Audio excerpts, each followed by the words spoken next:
Welcome to Atreides Legacy Tales. Tonight we'll explore the world of Dune, following the noble House Atreides and their journey from the ocean planet of Caladan to the desert world of Arrakis. After our story ends, you'll hear peaceful fire-cracking sounds to help you fall asleep. There will be no advertisements or interruptions during this time, allowing you to drift off comfortably. Now, let's begin our story of honor, duty, and destiny in the universe of Dune.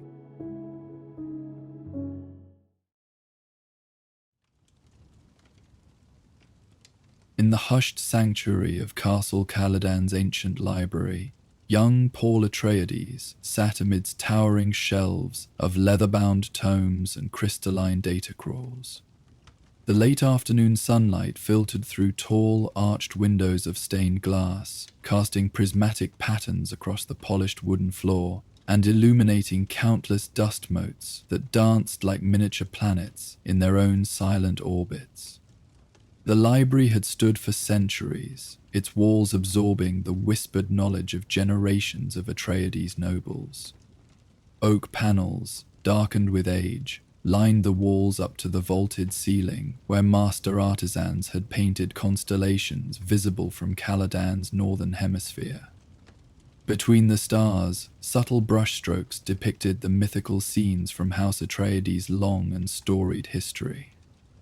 Paul ran his fingertips along the spine of an ancient book, real paper, a rarity even among the great houses. The volume contained the collected wisdom of Agamemnon, the legendary forefather of House Atreides, whose blood ran in Paul's veins. The weight of the book in his hands matched the weight of legacy that rested upon his 15-year-old shoulders. "Your mind seems to wander today, young master," came the gentle admonishment from across the broad oak table. Paul looked up to meet the steady gaze of Thufir Hawat, his father's master of assassins and one of Paul's most trusted teachers. The old man's rheumy eyes belied the sharpness of the mind behind them, a mind that had served House Atreides with unwavering loyalty for decades. "Forgive me, Thufir," Paul replied, straightening his posture. "I was contemplating the parallels between the third rise of House Atreides under Duke Paulus Atreides and the challenges my father now faces with the Harkonnen threat." A thin smile crossed Thufir's leathery face. "Indeed. And what conclusions have you drawn from these parallels?" Paul closed the book, his fingers tracing the embossed hawk emblem on its cover. "That political power balanced solely on military might is unstable. Great-grandfather Paulus understood this when he built alliances in the Landsraad through diplomacy rather than intimidation, despite having one of the most formidable fighting forces of his time." The afternoon shadows lengthened across the library floor as Paul spoke, his voice gaining confidence with each word. Outside the tall windows, Caladan's azure seas reflected the deepening colors of sunset, casting the room in a warm amber glow. "A thoughtful observation," came another voice from the doorway. Paul turned to see his mother, Lady Jessica, gliding into the library with characteristic grace. Her Bene Gesserit training was evident in every precise movement, in the way she seemed to move without disturbing the very air around her. "Mother," Paul acknowledged with a respectful nod. Thufir rose from his seat, offering a formal bow. "My lady, we were discussing historical governance and its modern applications." "So I heard," Jessica said, taking a seat beside Paul. The faint scent of cinnamon, reminiscent of the precious melange spice, accompanied her, a subtle reminder of worlds beyond Caladan's shores. "And an apt topic, considering what awaits us." Paul caught the slight tension in her voice, a nuance perhaps imperceptible to others but clear to him.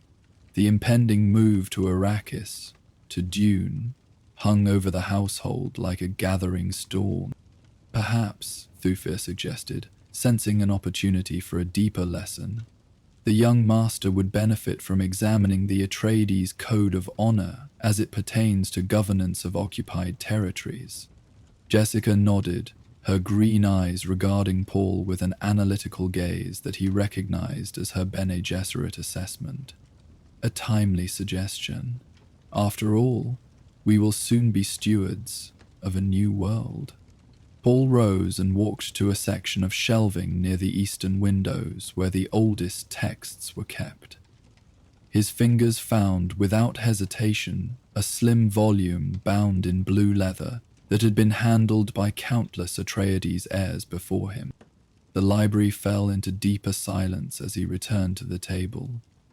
Dust motes continued their lazy dance in the fading light, and somewhere in the distance, the rhythmic sound of Caladan's ocean beating against the coastal cliffs provided a soothing backdrop to their scholarly pursuits.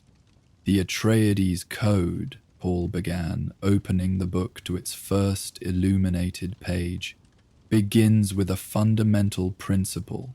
Power exists to serve the powerless. My father quotes this often, as did his father before him, Thufir noted. And what do you understand this to mean, particularly as it might apply to Arrakis? Paul paused, considering the question with a deliberate care that had been instilled in him since childhood. The library seemed to hold its breath, as though the ancient tomes themselves were curious about his response.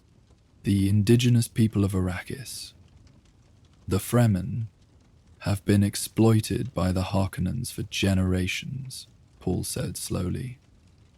If we are to govern justly, we must consider their needs and integrate them into our administration, not as subjects, but as partners. Jessica's expression remained neutral, but there was a flicker of pride in her eyes. And the challenges in such an approach? Trust, Paul replied without hesitation. The Fremen have no reason to trust another great house. The Harkonnens have poisoned the well, so to speak. We would need to demonstrate our commitment through actions, not mere proclamations. Thufir nodded approvingly. And the strategic implications? Paul closed the book gently. If we earn the Fremen's loyalty, we gain not only moral authority but also practical advantage. Local knowledge is invaluable, especially on a world as harsh and unforgiving as Arrakis is said to be. The last rays of sunlight withdrew from the library as Paul spoke, leaving the room in a deepening twilight. Jessica rose to activate the soft glow globes that hung from the ceiling on thin chains, their gentle illumination creating pools of warm light throughout the vast chamber. As she moved around the library, her shadow danced along the walls, momentarily elongating against the bookshelves before returning to human proportion, a visual metaphor for the long shadow that House Atreides would soon cast across the stars.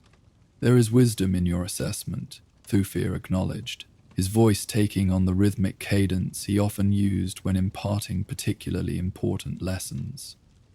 But remember that governance is rarely straightforward, especially when inheriting a system built on exploitation. Paul nodded, absorbing the lesson with the seriousness that had become his hallmark. Beyond the library walls, the evening meal was being prepared, and soon they would join Duke Leto at the table.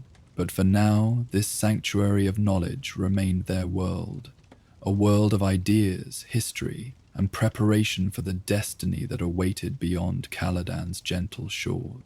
The next morning found Paul alone in the library once more.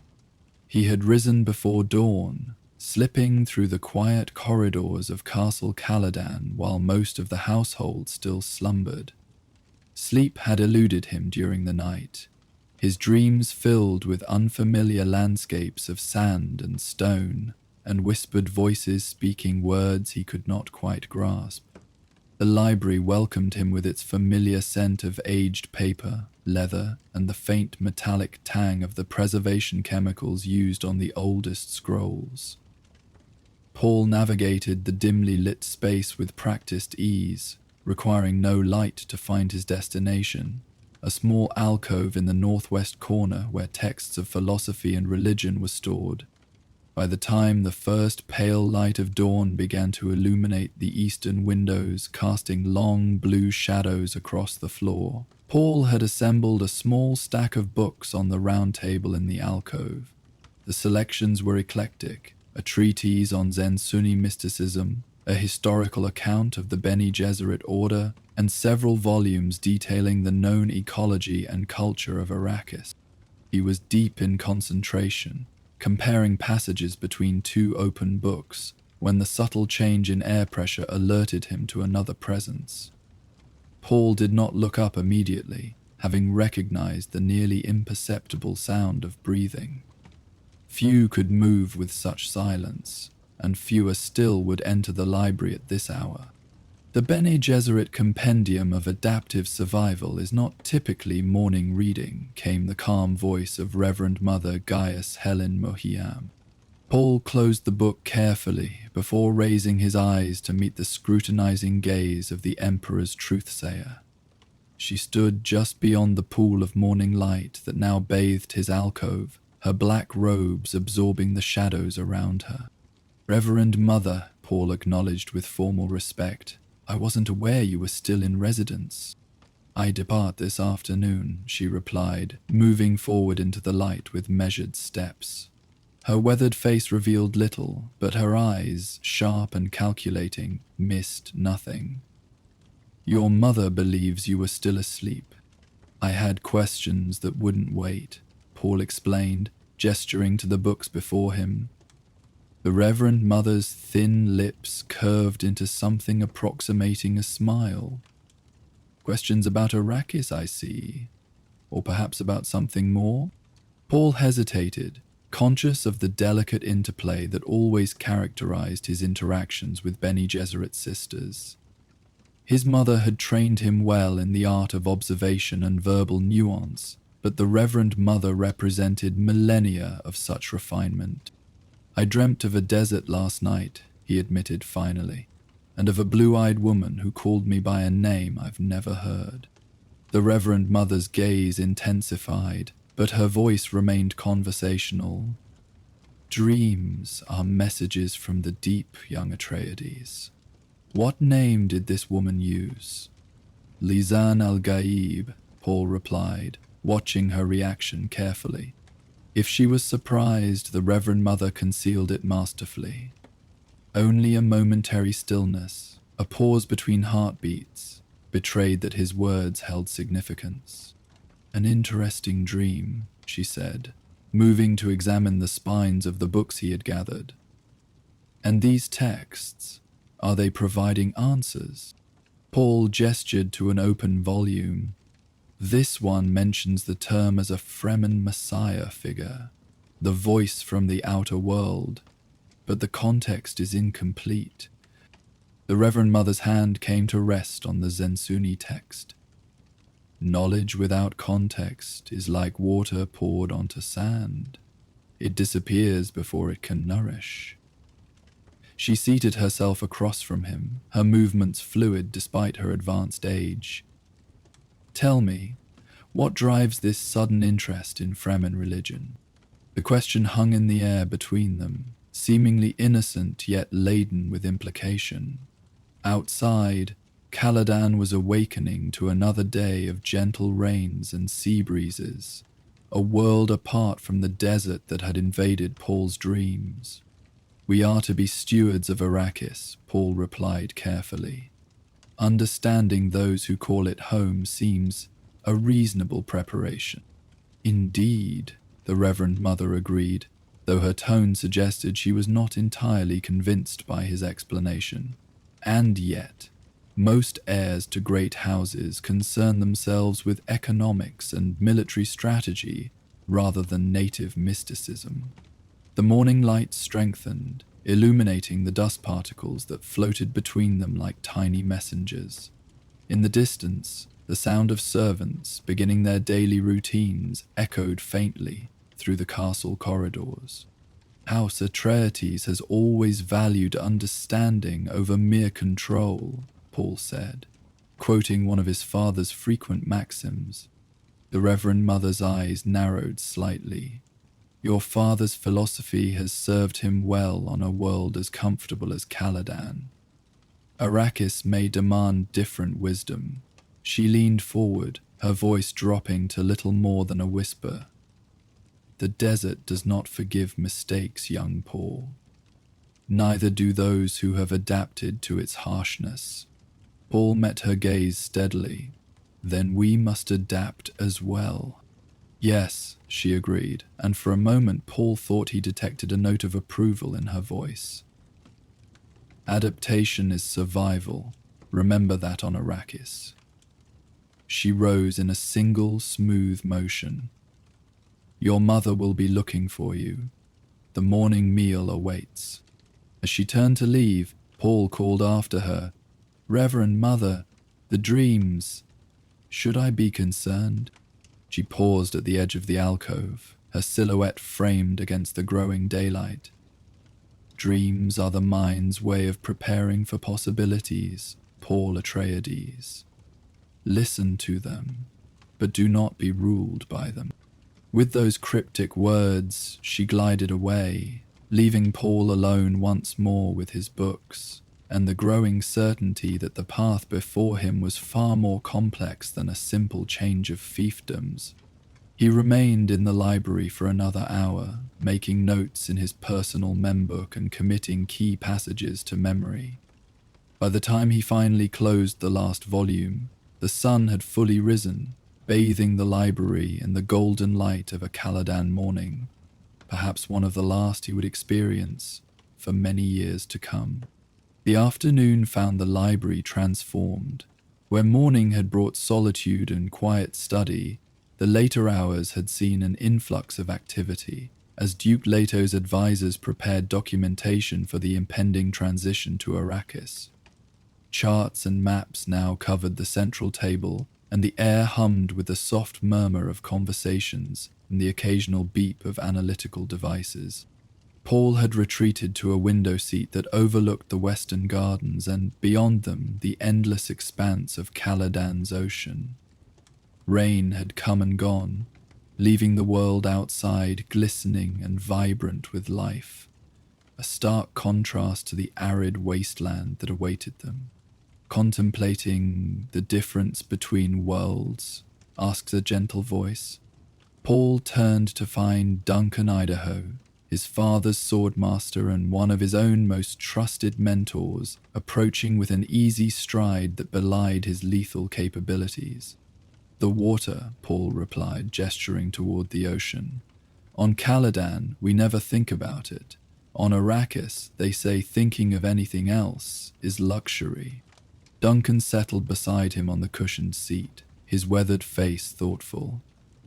I've been there, as you know. The Fremen have a saying, a man's flesh is his own, the water belongs to the tribe. What does that mean exactly? Paul asked, turning away from the window to give Duncan his full attention. It means, Duncan explained, that on Arrakis, your body may be yours to command, but the moisture within it, your sweat, your blood, your tears, those belong to your community. When you die, your water is reclaimed for the tribe. Paul considered this, finding the concept both foreign and strangely compelling. A practical approach to an environment of scarcity. More than practical, Duncan corrected. It's sacred to them. Their entire culture, religion, and social structure revolve around water conservation and distribution. From across the library, Paul noticed Thufir Hawat watching their conversation with interest. The old mentat's lips moved slightly, likely calculating some probability based on their interaction. Nothing escaped his notice, a quality that had kept House Atreides secure for decades. You spent time among the Fremen, Paul noted. My father values your insights on them greatly. Duncan's expression grew more serious. The Fremen are not to be underestimated, young master. Behind their primitive appearance lies a civilization of immense complexity and adaptation. They've survived where the Harkonnens could only exploit. Outside, clouds were gathering on the horizon, promising more rain before evening. A commonplace occurrence on Caladan that would be miraculous on Arrakis. The contrast was not lost on Paul. "Tell me something about them that isn't in our reports," Paul requested. "Something you observed firsthand." Duncan leaned back, his eyes distant as he recalled his experiences. "They move in the deep desert where no one else can survive. They have techniques for walking on sand that leave no rhythm for the great worms to detect. And their eyes..." He paused, looking directly at Paul now. "Their eyes are solid blue, no whites visible, from consuming spice in everything they eat and drink."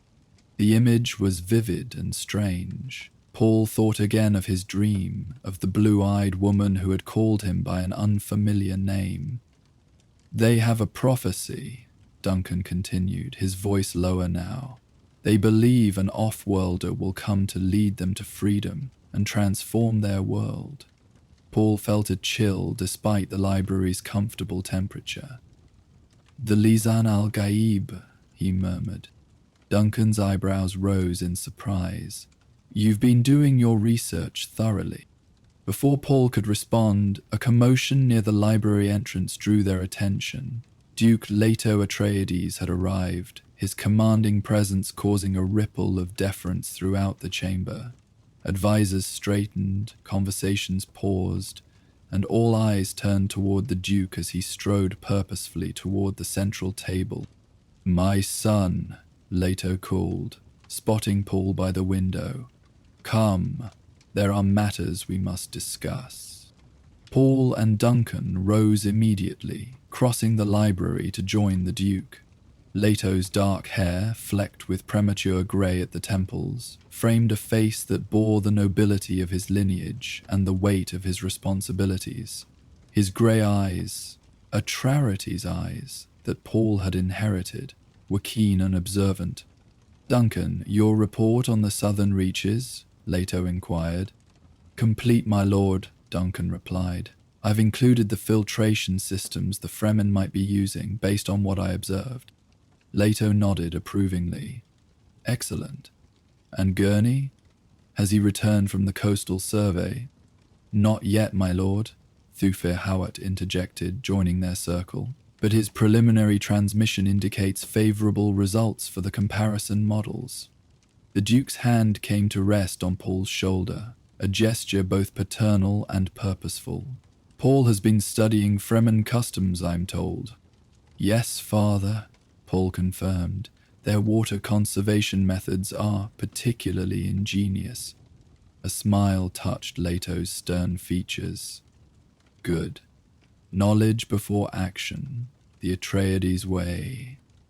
He guided Paul toward the central table, where a holographic projection now displayed a topographical map of Arrakis, the principal city of Arrakis. "Now, observe the infrastructure challenges we'll face upon arrival." The rest of the afternoon passed in strategic discussions, with Paul absorbing every detail. The Duke's advisors presented their findings on water reclamation, spice mining operations, and security protocols.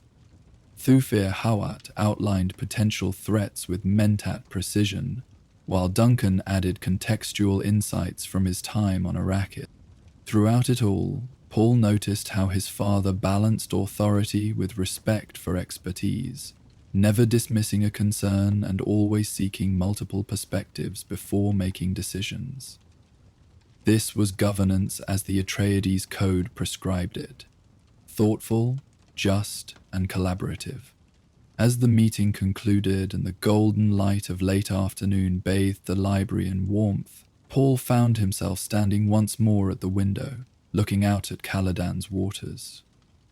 The waves continued their eternal dance with the shore, oblivious to the political machinations that would soon take the Atreides far from these peaceful shores. "Troubled thoughts, son?"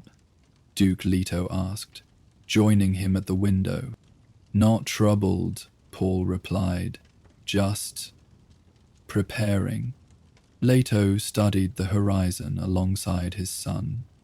"You know, the first Duke Atreides to settle on Caladan wrote that he found the constant presence of water disorienting after his life among the stars.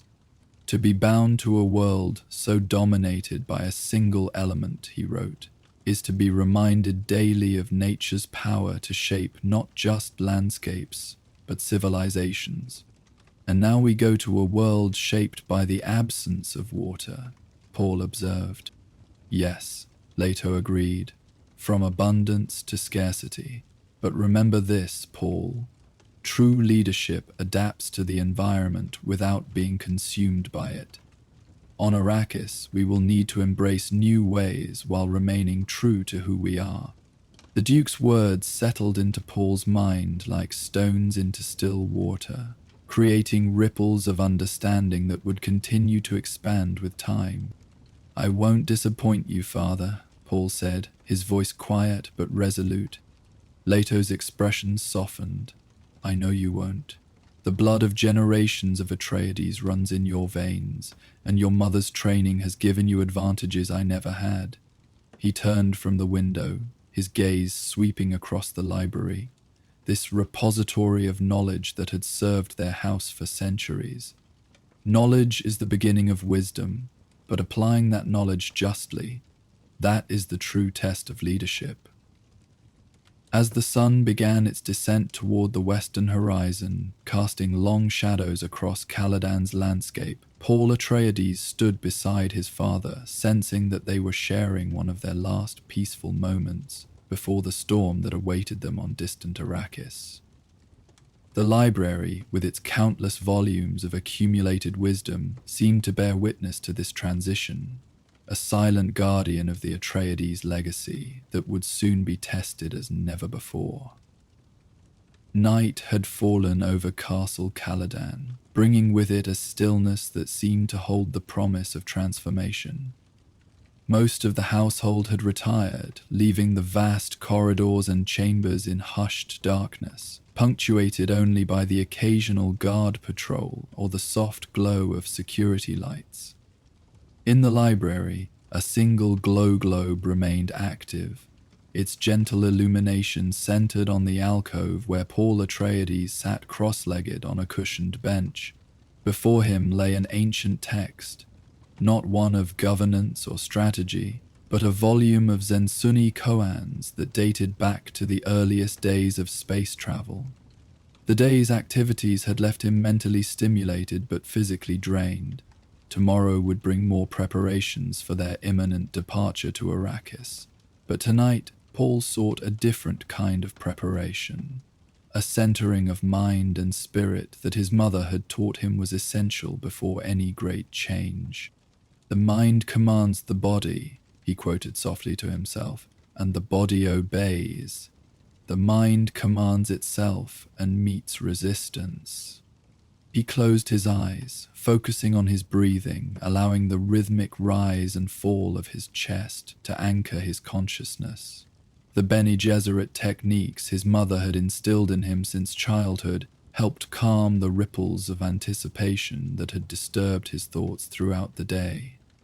The library's familiar scents, leather, paper, the faint spice of preservation chemicals, enveloped him like a comfortable garment. This room had been his sanctuary and classroom for as long as he could remember. Each book, each scroll, each data crystal contained not just information, but the accumulated wisdom of House Atreides and beyond. As his meditation deepened, Paul became aware of a subtle shift in the quality of silence around him. Without opening his eyes, he sensed another presence, not threatening, but observant. "You should be resting," came his mother's voice, soft but clear in the stillness. Paul opened his eyes to see Lady Jessica standing at the entrance to the alcove, her tall figure silhouetted against the darkness beyond. She wore a simple nightrobe of deep blue, and her copper hair was freed from its usual formal arrangement, falling in waves past her shoulders. I found my mind too active for sleep, Paul explained, making room for her on the bench. Jessica moved forward with characteristic grace, settling beside him with a rustle of fabric. Her eyes, green and intense, studied him with the analytical gaze that could discern truths beyond words. "The Reverend Mother mentioned your interest in Fremen prophecies," she said after a moment. Paul nodded, unsurprised that Mohiam had reported their morning conversation. "I've been having dreams, Mother, vivid ones." "Tell me," Jessica prompted, her voice taking on the quality she used during their training sessions, neither demanding nor passive, but calmly expectant. Paul closed the book in his lap, his fingers tracing the ancient binding as he gathered his thoughts. "I see a desert, vast and unchanging, and people moving across it with purpose. There's a woman with blue eyes who calls me by a name I don't recognize, and behind it all, something massive. Something that moves beneath the sand." Jessica's expression remained neutral, but Paul noticed the subtle tensing of her posture. "These dreams began when—" "Key to the official announcement of our transition to Arrakis," Paul replied. "At first I dismissed them as simple anxiety manifesting during sleep, but they've become more detailed, more consistent." Outside the library windows, clouds had parted to reveal Caladan's moons, their combined light casting silver patterns across the floor. In the distance, the perpetual sound of waves breaking against the coastal cliffs provided a soothing backdrop to their conversation. "The Bene Gesserit teach that dreams can be messages from the deeper consciousness," Jessica said carefully. "But they can also be influenced by external factors. Conversations overheard, texts read, concerns dwelled upon." Paul met his mother's gaze directly. "These feel different. They have a quality of inevitability." Jessica was silent for a long moment, her eyes never leaving his face. When she finally spoke, her voice held a note of caution. "Be careful with such feelings, Paul. Prescience is a dangerous path, even for those trained to navigate it." "Is that what this is?" Paul asked. "Prescience?" "Perhaps," Jessica allowed. "Or perhaps simply a young mind processing the anxieties of change through symbolic imagery." Paul considered this explanation, finding it reasonable, yet somehow insufficient. The dreams had a texture, a reality that transcended mere anxiety. "The Fremen have prophecies about off-worlders," he said. "The Lisan el-Gaib, the voice from the outer world. Duncan mentioned it today." Jessica's expression grew more guarded. Many primitive cultures develop messianic beliefs, particularly those living under oppression. The Missionaria Protectiva has seeded such prophecies throughout the Imperium for centuries, as protection for Bene Gesserit who might need to find refuge among such cultures, Paul added, recalling his studies. "But what if some prophecies have roots in truth, Mother? What if some futures can be glimpsed before they unfold?" The question hung between them, weighted with implications neither fully articulated. In the silence that followed, the ancient library seemed to press closer around them, as though the collected wisdom of centuries was listening to their exchange. "Your father," Jessica said finally, "places his faith in what he can see, touch, and change with his own hands and decisions. It has served him well as a leader." "But you believe there are other forces at work," Paul pressed gently. "Forces beyond the immediately tangible." A sad smile touched Jessica's lips. "I am Bene Gesserit. We are trained to perceive the undercurrents that shape events, genetic patterns, social dynamics, the subtle indicators of possible futures." She reached out to brush a strand of dark hair from Paul's forehead. a rare gesture of maternal affection. But we are also taught the dangers of becoming too fixated on any single future trajectory. Paul absorbed her words, sensing the layers of meaning behind them. "You're concerned about my interest in these dreams." "I'm concerned," Jessica corrected, "about anything that might distract you from the immediate challenges we will face on Arrakis. Dreams of destiny can be seductive, Paul.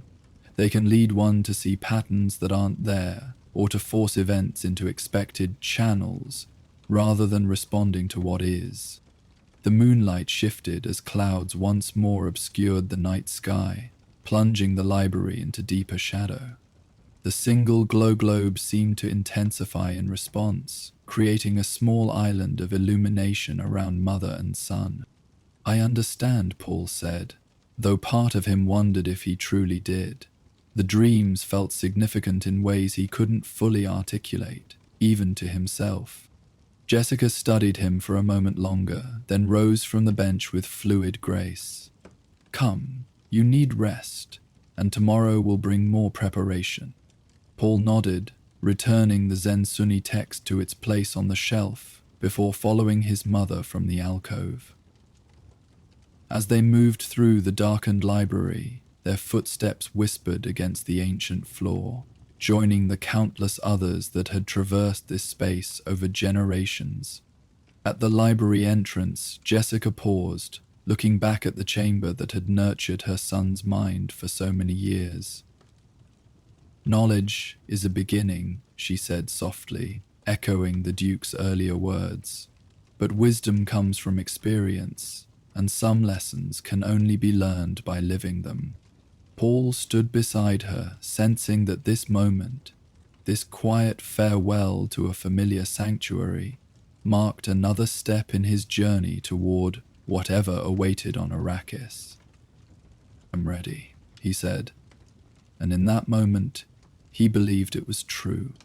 Jessica's hand rested briefly on his shoulder, a touch conveying both affection and a certain sadness. Then they departed, leaving the library to its dreams and secrets as outside, Caladan's eternal waves continued their patient rhythm against the shore. Dawn broke over Castle Caladan with a spectacular display of color that painted the eastern sky in hues of amber, rose, and deepening blue. It was as though the planet itself was bidding farewell to House Atreides, with one final demonstration of its beauty. In the library, now transformed into a command center for the final phase of transition planning, Duke Leto Atreides stood before the central table, studying a holographic display of Arrakis, the principal city of their new fief. His hawkish features were set in an expression of concentrated determination, the weight of the coming days evident in the set of his shoulders. "The Harkonnen withdrawal is proceeding as scheduled," Thufir Hawat reported, his voice carrying the precise cadence of mentat calculation. "Our advance teams report that the residences are being left in predictably poor condition, but structurally sound." Leto nodded, his grey eyes never leaving the rotating display. "And the spice mining operations?" "Deliberately neglected during the transition," Gurney Halleck answered from where he stood near the window. The scarred troubadour warrior's normally jovial demeanor was subdued this morning, his focus entirely on the task at hand. "Production is down nearly 40% from optimal levels." "As expected," Leto murmured, "they leave us a challenge from the outset." The library doors opened to admit Paul and Lady Jessica, both dressed in the practical travel attire of House Atreides. Black tunics with the red hawk emblem embroidered at the collar, and short capes, suitable for the fluctuating temperatures of space travel. "Ah, good," Leto acknowledged their arrival. "Paul, come see the latest security overlay for the palace." As Paul moved to join his father at the table, he was struck by the transformation of the library. Where once the space had been dedicated to contemplation and study, It now hummed with purposeful activity. Aides moved efficiently between workstations, communications equipment blinked and chattered softly along the eastern wall, and what had been reading tables now displayed tactical and logistical projection. Yet beneath these changes, the essential character of the room remained. The ancient books still lined the shelves, silent witnesses to this pivotal moment in Atreides' history. The morning light still filtered through the tall windows in the same patterns it had for centuries. The library was adapting to serve a new purpose while retaining its fundamental identity, much as House Atreides itself would need to do on Arrakis. Our shield configurations will need adjustment for desert conditions, Leto was explaining, pointing to the palace perimeter. Sand interferes with the harmonic resonance if the settings are too precise. Paul absorbed this information, along with the myriad other details his father and advisors had been accumulating for months. The technical aspects of the transition were complex, but manageable with proper planning. It was the human elements, the cultural and political dimensions, that presented the greater unknowns. "Father," Paul said during a brief lull in the discussion, "what of our approach to the Fremen? The reports suggest they've been systematically oppressed under Harkonnen rule." Leto exchanged a glance with Jessica before responding. "A valid concern, and one we've discussed extensively. Duncan Idaho has made initial contacts that seem promising." He gestured to another section of the holographic display, which shifted to show the desert regions beyond the city. "The Fremen represent both our greatest potential allies and a significant unknown variable." Thufir Howard's weathered face took on the distant expression of a mentat accessing internal data. "Population estimates for the deep desert Fremen remain inconclusive. Harkonnen records list them as minimal, but evidence suggests deliberate undercounting. The Harkonnens see only what they wish to see," Gurney added with characteristic bluntness, "and they wish to see the Fremen as few and insignificant." "A mistake we will not repeat," Leto affirmed, his voice carrying the quiet authority that had earned him respect throughout the Landsraad. "The Atreides approach will be one of respectful engagement. We offer fair water rates, protection from Harkonnen loyalists, and representation in the governing councils." Paul studied the desert regions of the display, thinking of his dreams and the blue-eyed woman who had featured in them. "And if they offer alliance in return, then House Atreides will have gained a resource beyond price," Leto said. "But such trust must be earned, not assumed or demanded." Jessica moved closer to the table, her trained eyes assessing the strategic projections. "The Bene Gesserit have records of the Fremen that suggest a remarkable level of organization and discipline for a supposedly primitive people. Their water conservation methods alone indicate sophisticated technological adaptation. All the more reason to approach them as potential partners rather than subjects," Leto concluded. The library fell momentarily silent as each person contemplated the challenges ahead. Outside, the morning had fully bloomed, bathing Caladan in the clear light that had nourished this water-rich world for millennia. "Our transport departs at midday," Leto said finally, breaking the contemplative silence. "The Emperor's Sardaukar observers will meet us upon arrival, as will representatives from the Spacing Guild and the various houses with interests in the spice trade." His tone was matter-of-fact, but all present understood the layers of danger implied in that simple statement. "Each with their own agenda," Thufir observed, "and none particularly aligned with the success of House Atreides." "Then we shall have to change their minds," Leto replied with quiet confidence. He deactivated the holographic display and turned to face his son and the assembled advisors. "House Atreides has faced challenges before. We have always emerged stronger for having met them. As the meeting concluded and the Duke's advisors dispersed to oversee the final preparations, Paul lingered in the library, drawn to the ancient desk where generations of Atreides heirs had studied before him. His fingers traced the polished surface, worn smooth by centuries of use. Jessica, observing her son's reflective mood, approached quietly. "Taking one last moment with your books?" Paul nodded, his gaze traveling across the shelves that had been his companions and teachers. "I was thinking about what makes House Atreides different," he said. "Why our approach to governance earns such loyalty." "And what conclusion have you reached?" Jessica asked, genuinely curious about her son's perspective. Paul's hand came to rest on a volume of Atreides history. "Other houses rule through fear or manipulation. We rule through understanding. These books," he gestured to the library around them, "are not merely decorative. They're the foundation of who we are." Jessica felt a swell of pride at her son's insight. "Knowledge is the path to compassionate leadership," she affirmed. "Your father embodies this principle, as will you when the time comes." The morning light strengthened, illuminating dust motes that danced in the air between them, tiny worlds in their own orbit, much like the political entities they would soon navigate in the Imperial sphere. "I'm ready," Paul said, echoing his words from the previous night, but now with a deeper resonance of conviction.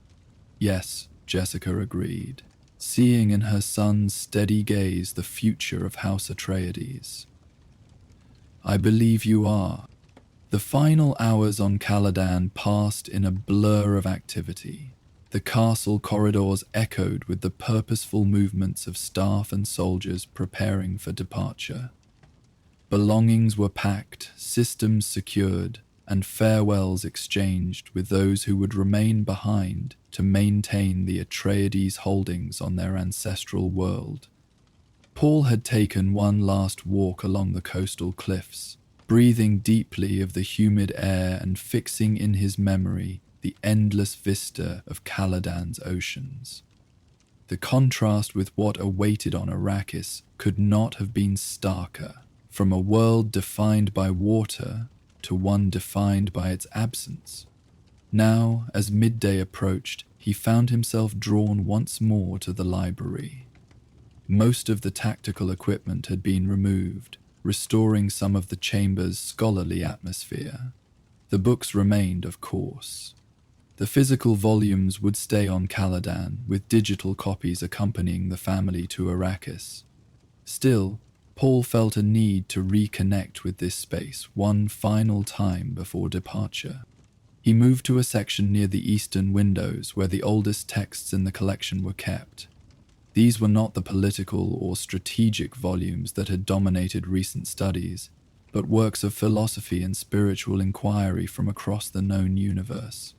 One slim volume caught his attention, a collection of meditations from the early days of space exploration, when humanity first ventured beyond the cradle of old Earth. He carefully removed it from the shelf, its leather binding soft with age against his fingertips. The book fell open naturally to a passage that had been marked generations ago with a thin ribbon of faded blue silk. Paul read the words silently. "Water is the beginning of all things. From oceans we emerged, and to the fundamental element we return. Between these points, we are but temporary vessels, carrying the water of life through time and space, entrusted with its journey for the briefest of moments. A fitting meditation before traveling to a desert world," came a voice from behind him. Paul turned to find Dr. Wellington Yue, the family's Suk doctor, standing a respectful distance away. The man's stooped posture and gentle demeanor belied his brilliant medical mind, and the diamond tattoo on his forehead marked him as conditioned against causing harm, the most trusted of all medical professionals. "Dr. Yue," Paul acknowledged with a smile. "I didn't hear you enter." "Forgive the intrusion," Yue replied, his voice soft and precise. "Your mother sent me to inform you that final boarding will commence within the hour." Paul nodded, carefully returning the book to its place on the shelf. "Thank you.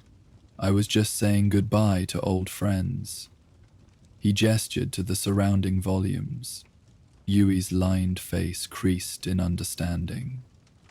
"Books travel with us even when they remain behind.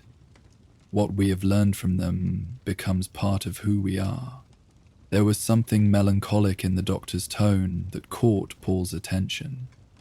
He studied the older man with the observational skills his mother had taught him, noting subtle signs of strain around Yue's eyes and mouth. "Are you concerned about the journey, Doctor?" Paul asked carefully. Yue's expression shifted almost imperceptibly before settling back into professional composure. "Every transition presents its challenges, young master. Arrakis will test us all in different ways." Paul sensed there was more beneath the surface of those words, but before he could probe further, the library door opened to admit Gurney Halleck.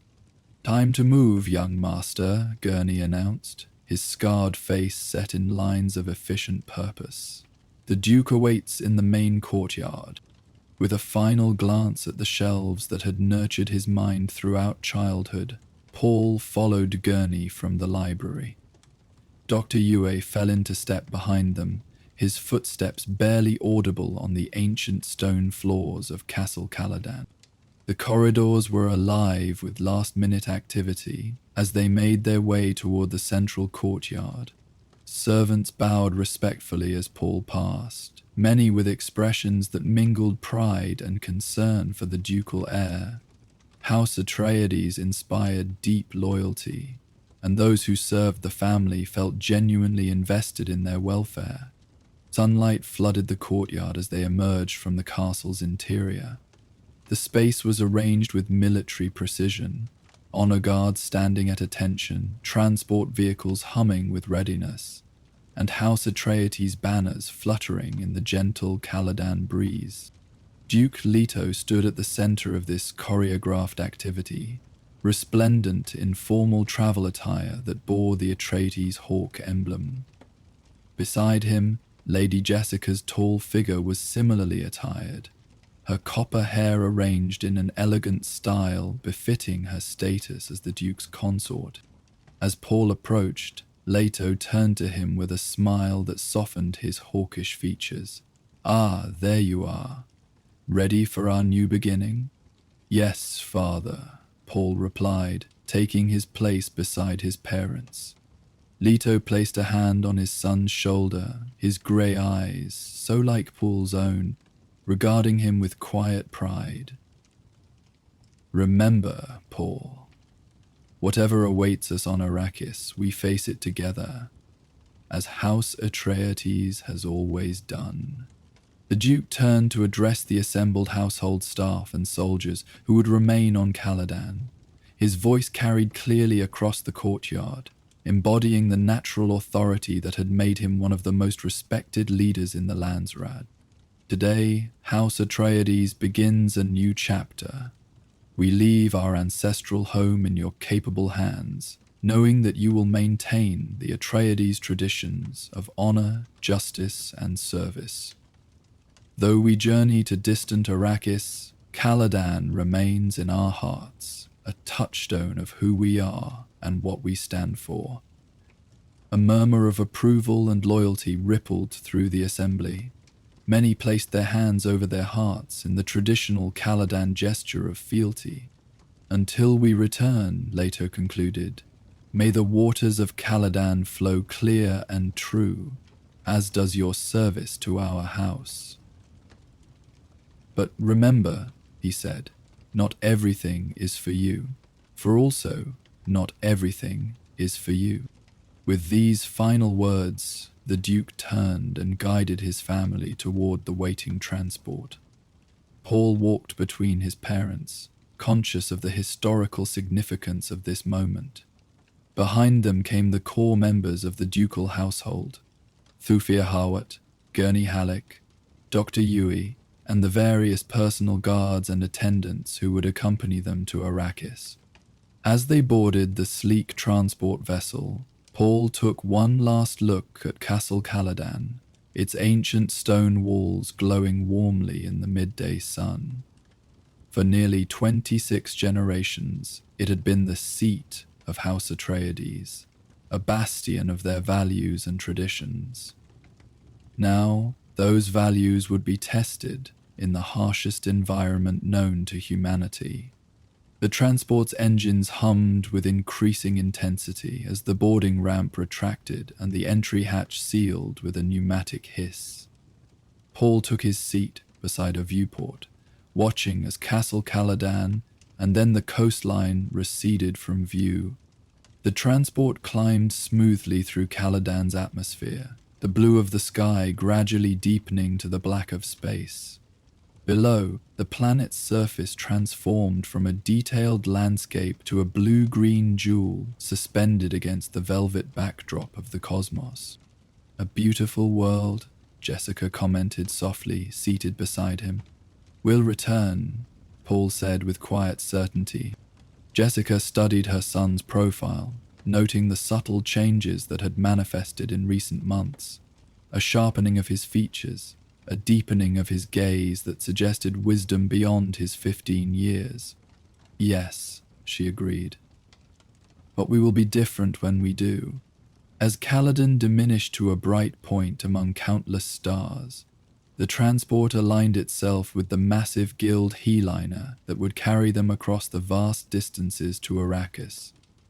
Paul felt the subtle shift as they were drawn into the massive ship's docking bay, followed by the almost imperceptible sensation of fold space travel beginning.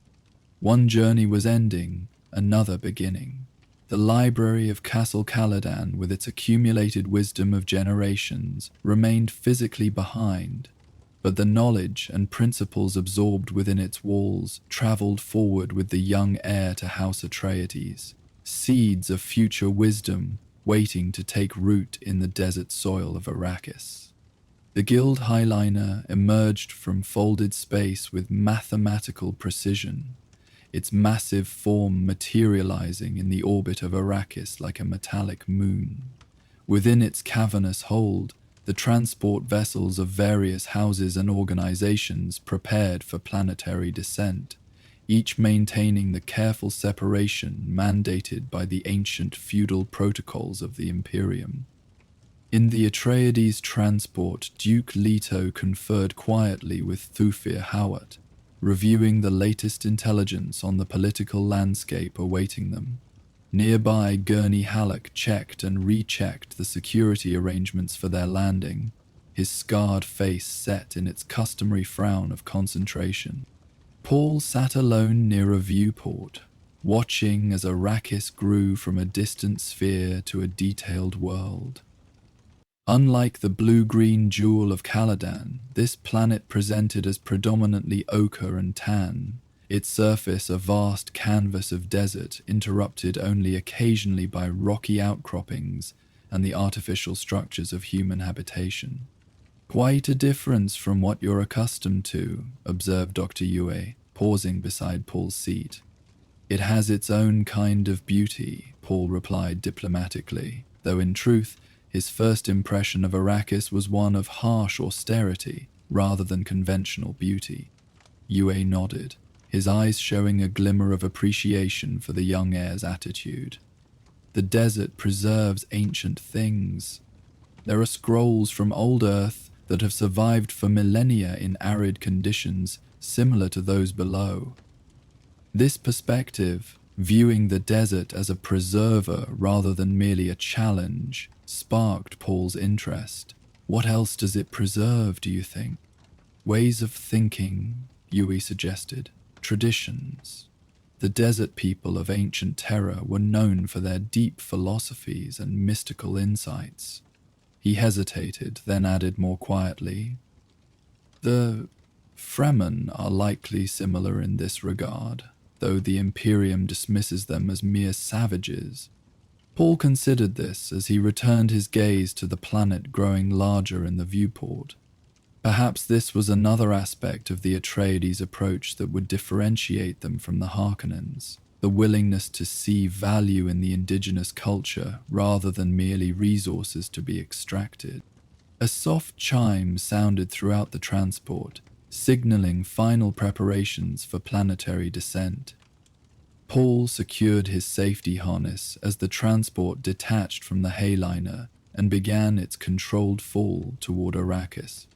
The descent was smooth, a testament to the skill of the Atreides pilots. As they penetrated the upper atmosphere, Paul noticed curious flashes of light across the desert surface. Reflections, perhaps, though from what source he couldn't determine. Signaling mirrors, Jessica explained, taking the seat beside him. The Fremen use them for communication across the desert. Paul raised an eyebrow. You mean they're watching our arrival? Everyone is watching, Jessica replied, with the subtle emphasis that indicated she was imparting an important lesson. The Harkonnens, the Emperor's observers, the Spacing Guild, the various houses with interests in the spice trade, and yes, the Fremen too. Our first hours on Arrakis will set the tone for everything that follows. Through the viewport, the landscape of Arrakis now revealed itself in greater detail. The transport was approaching the city of Arrakeen, its buildings a curious blend of imperial architecture and local adaptations to the harsh desert environment. Shield walls rose in the distance, massive barriers designed to protect the city from the violent Coriolis storms that swept across the desert. There, Jessica pointed, the governor's palace, our new residence. Paul studied the structure she indicated, a massive fortress-like building that dominated the city skyline. Its design spoke of defensibility rather than aesthetics, though there were elements of grandeur in its imposing facade. Looks cheerful, he remarked with a touch of dry humor that reminded Jessica strongly of Duke Leto. A faint smile touched her lips. I'm told the interior has been thoroughly redecorated by the departing Harkonnens. No doubt with their characteristic taste and subtlety, Paul replied, earning a raised eyebrow of appreciation from his mother for the political insight embedded in his sarcasm. The transport continued its descent, passing through wisps of high-altitude clouds that momentarily obscured the view. When they emerged, Arrakeen lay spread before them in all its alien splendor, a city of stone and concrete, rising from the desert like a defiant statement against the planet's inherent hostility to human life. As they approached the landing field, Paul could see the welcoming delegation assembled, a mix of local officials, imperial observers, and representatives from various factions, all arranged according to the intricate protocols of imperial etiquette. The sight reinforced what his parents and mentors had emphasized during their preparation. On Arrakis, every interaction would be layered with political significance. The transport touched down with barely a tremor, its landing struts absorbing the minimal impact. Outside, the welcoming delegation shifted imperceptibly, adjusting their postures and expressions in preparation for the formal greeting. Remember, Jessica said quietly as they prepared to disembark, observe everything, reveal only what is necessary. Paul nodded, understanding that this was not merely his mother's Bene Gesserit training speaking, but practical advice for navigating the treacherous political landscape they were entering. On Caladan, House Atreides had ruled for generations, with a comfortable security of established authority. Here on Arrakis, they were newcomers, their position precarious, and their allies few. Duke Leto joined them, his formal attire impeccable and his bearing regal as befitted his status. Let us begin, then, he said with quiet determination. Paul, you will walk with me. Jessica, 2 paces behind as custom dictates for this first formal appearance. The entry hatch opened, allowing the hot, dry air of Arrakis to flow into the transport. the first tangible sensation of their new home. The contrast with Caladan's humid atmosphere was stark, the dryness immediately perceptible on skin and in lungs unaccustomed to such conditions. As the ducal family emerged into the harsh sunlight of Arrakis, Paul felt a curious sense of déjà vu. The landscape before him, though never seen with waking eyes, resonated with the dream images that had visited him on Caladan. The tall spires of Arrakeen, the distant shield wall, the quality of light reflecting off sand and stone, all seemed hauntingly familiar. The welcoming delegation bowed as Duke Leto approached, the precise degree of obeisance carefully calibrated to acknowledge his rank while maintaining their own status.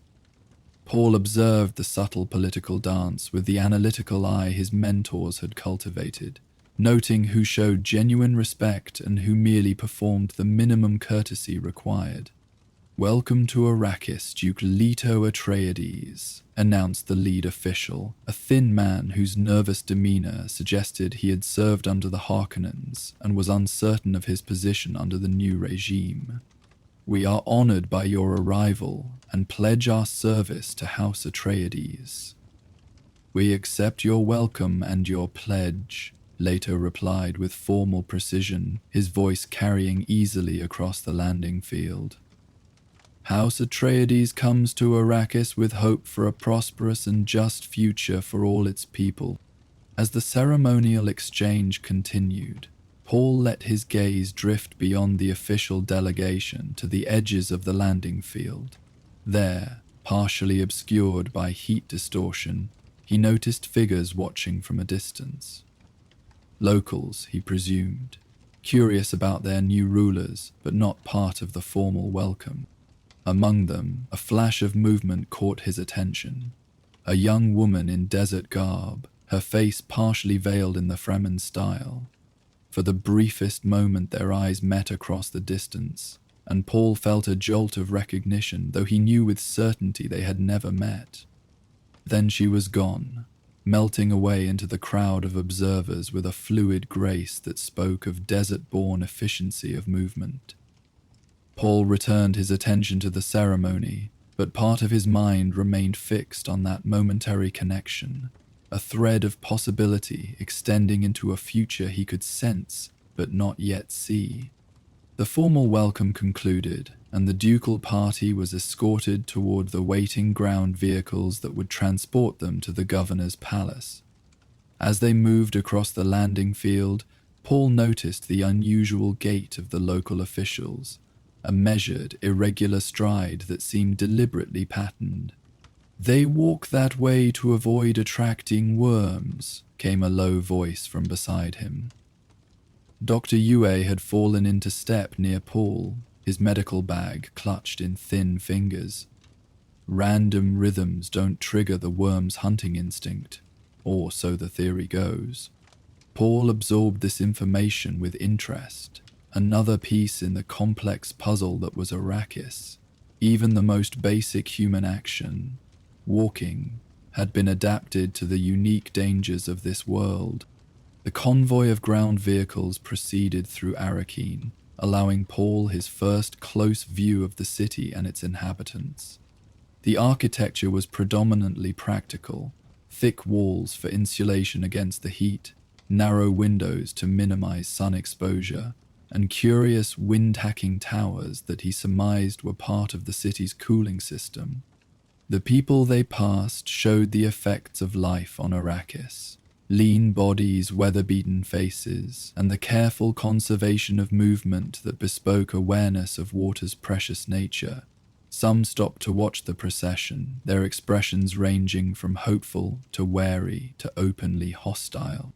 "They've suffered under the Harkonnens," Jessica commented softly from her seat beside Paul. "It will take time and consistent action to earn their trust." "Then that is what we shall provide," Duke Leto stated from across the vehicle's cabin, his tone making it clear this was not merely a political strategy, but a moral commitment. As the convoy approached the governor's palace, Paul felt the weight of responsibility settling more firmly upon his shoulders. The library of Castle Caladan, with its accumulated wisdom and peaceful atmosphere, seemed impossibly distant now. Here on Arrakis, theory would need to become practice, and the philosophical principles of Atreides governance would face their greatest test. The massive doors of the palace swung open to receive them, and House Atreides crossed the threshold into their new home and into the next chapter of their storied history. The sands of Arrakis had already begun to shift beneath their feet, setting in motion currents that would eventually transform not just this desert planet, but the entire Imperium. As Paul stepped into the cool shadows of the palace interior, he carried with him the lessons of Caladan's library, knowledge patiently accumulated through study and reflection. But he sensed that the true education was just beginning. Arrakis would be his teacher now, with its harsh wisdom and ancient secrets. The desert did not forgive mistakes, as the Reverend Mother had warned, but it also preserved what was worthy of preservation. In the quiet of his mind, Paul heard once more the whispered words from his dreams, Lisan al-Gaib. Whether prophecy or coincidence, the path before him was taking shape, and though the destination remained shrouded in the shifting sands of time, he was ready to walk it with the steady purpose that befitted the heir to House Atreides. The fading light of Caladan's sun cast long golden rays through the tall windows of Castle Caladan's grand dining hall. The polished surfaces of ancient wood tables gleamed with warm amber highlights, while the carefully arranged silver and crystal place settings sparkled like scattered stars. Beyond the windows, the endless ocean of Caladan stretched to the horizon, its surface now painted with the fiery colors of sunset. Duke Leto Atreides stood near one of these windows, watching as the first stars began to appear in the deepening blue of the eastern sky. His hawkish profile was silhouetted against the sunset, his posture relaxed yet dignified, the stance of a man comfortable with his authority, but never complacent in it. "The transport from House Vernius will be arriving shortly, my lord," announced Thufir Hawat, stepping quietly into the dining hall. The Mentat's weathered face betrayed no emotion, though his eyes remained ever vigilant, scanning the room with practiced efficiency. Leto turned from the window, nodding acknowledgement. "And our other preparations?" "Complete, my lord. Lady Jessica has personally overseen the menu selections. Duncan and Gurney are stationed discreetly, and I've briefed the household staff on appropriate protocols." Hawat's tone was precise, each word delivered with the measured cadence that marked his Mentat training. "Good," Leto replied. He moved toward the head of the long dining table, his fingers trailing lightly across the polished wood. "And Paul?" "The young master is with his mother, receiving final instructions on the diplomatic nuances of tonight's gathering." A slight smile touched Leto's stern features. "Jessica will ensure he notices everything of importance. Sometimes I think she observes more in a casual glance than you and I might in an hour of study, old friend." Hawat's expression remained impassive, though something flickered briefly in his eyes, an emotion carefully suppressed. "The Bene Gesserit are trained observers, my lord. It serves House Atreides well in such delicate matters." The distant sound of chimes echoed through the castle corridors, signaling the arrival of their guests. Leto straightened his formal attire, the black tunic with the red hawk emblem of House Atreides embroidered at the collar, and a simple silver chain of office that denoted his ducal status. "Let us hope tonight's dinner advances our position within the Landsraad," Leto said, more to himself than to Hawat. "These minor alliances may prove crucial in the months ahead."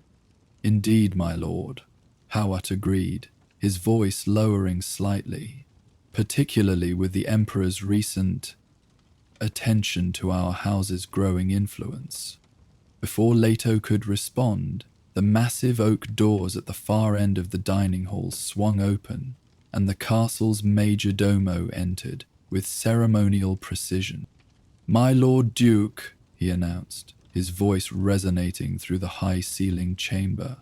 "I present Lady Jessica and the heir, Master Paul Atreides." Jessica entered first, a vision of composed elegance in a gown of deep green that complemented her auburn hair. The color choice was deliberate. Green was a sacred color to House Vernius, a subtle diplomatic courtesy that would not go unnoticed. Paul followed a half-step behind, dressed in formal attire that mirrored his father's, his young face serious but calm. Leto moved to greet them, taking Jessica's hand briefly in his own. "You look magnificent," he said quietly, his voice carrying warmth reserved only for her. "Thank you, my lord," she replied with formal courtesy, though her green eyes held a private message of affection. "The preparations are complete. I believe House Vernius will find our hospitality informative." Leto raised an eyebrow at her choice of words, understanding the layers of meaning. With Jessica, conversation often carried currents beneath the surface, insights and observations woven into seemingly innocuous remarks. "Paul," Leto said, turning to his son, "you remember the key points we discussed about House Vernius?" "Yes, father," Paul replied, his young voice carrying a maturity beyond his years. "Their primary holdings are on Ix, where they specialize in advanced technology that sometimes skirts the boundaries of the Butlerian prohibitions. They maintain formal neutrality in the Harkonnen Atreides feud, though historically they've leaned toward our house in matters of trade." Leto nodded approvingly.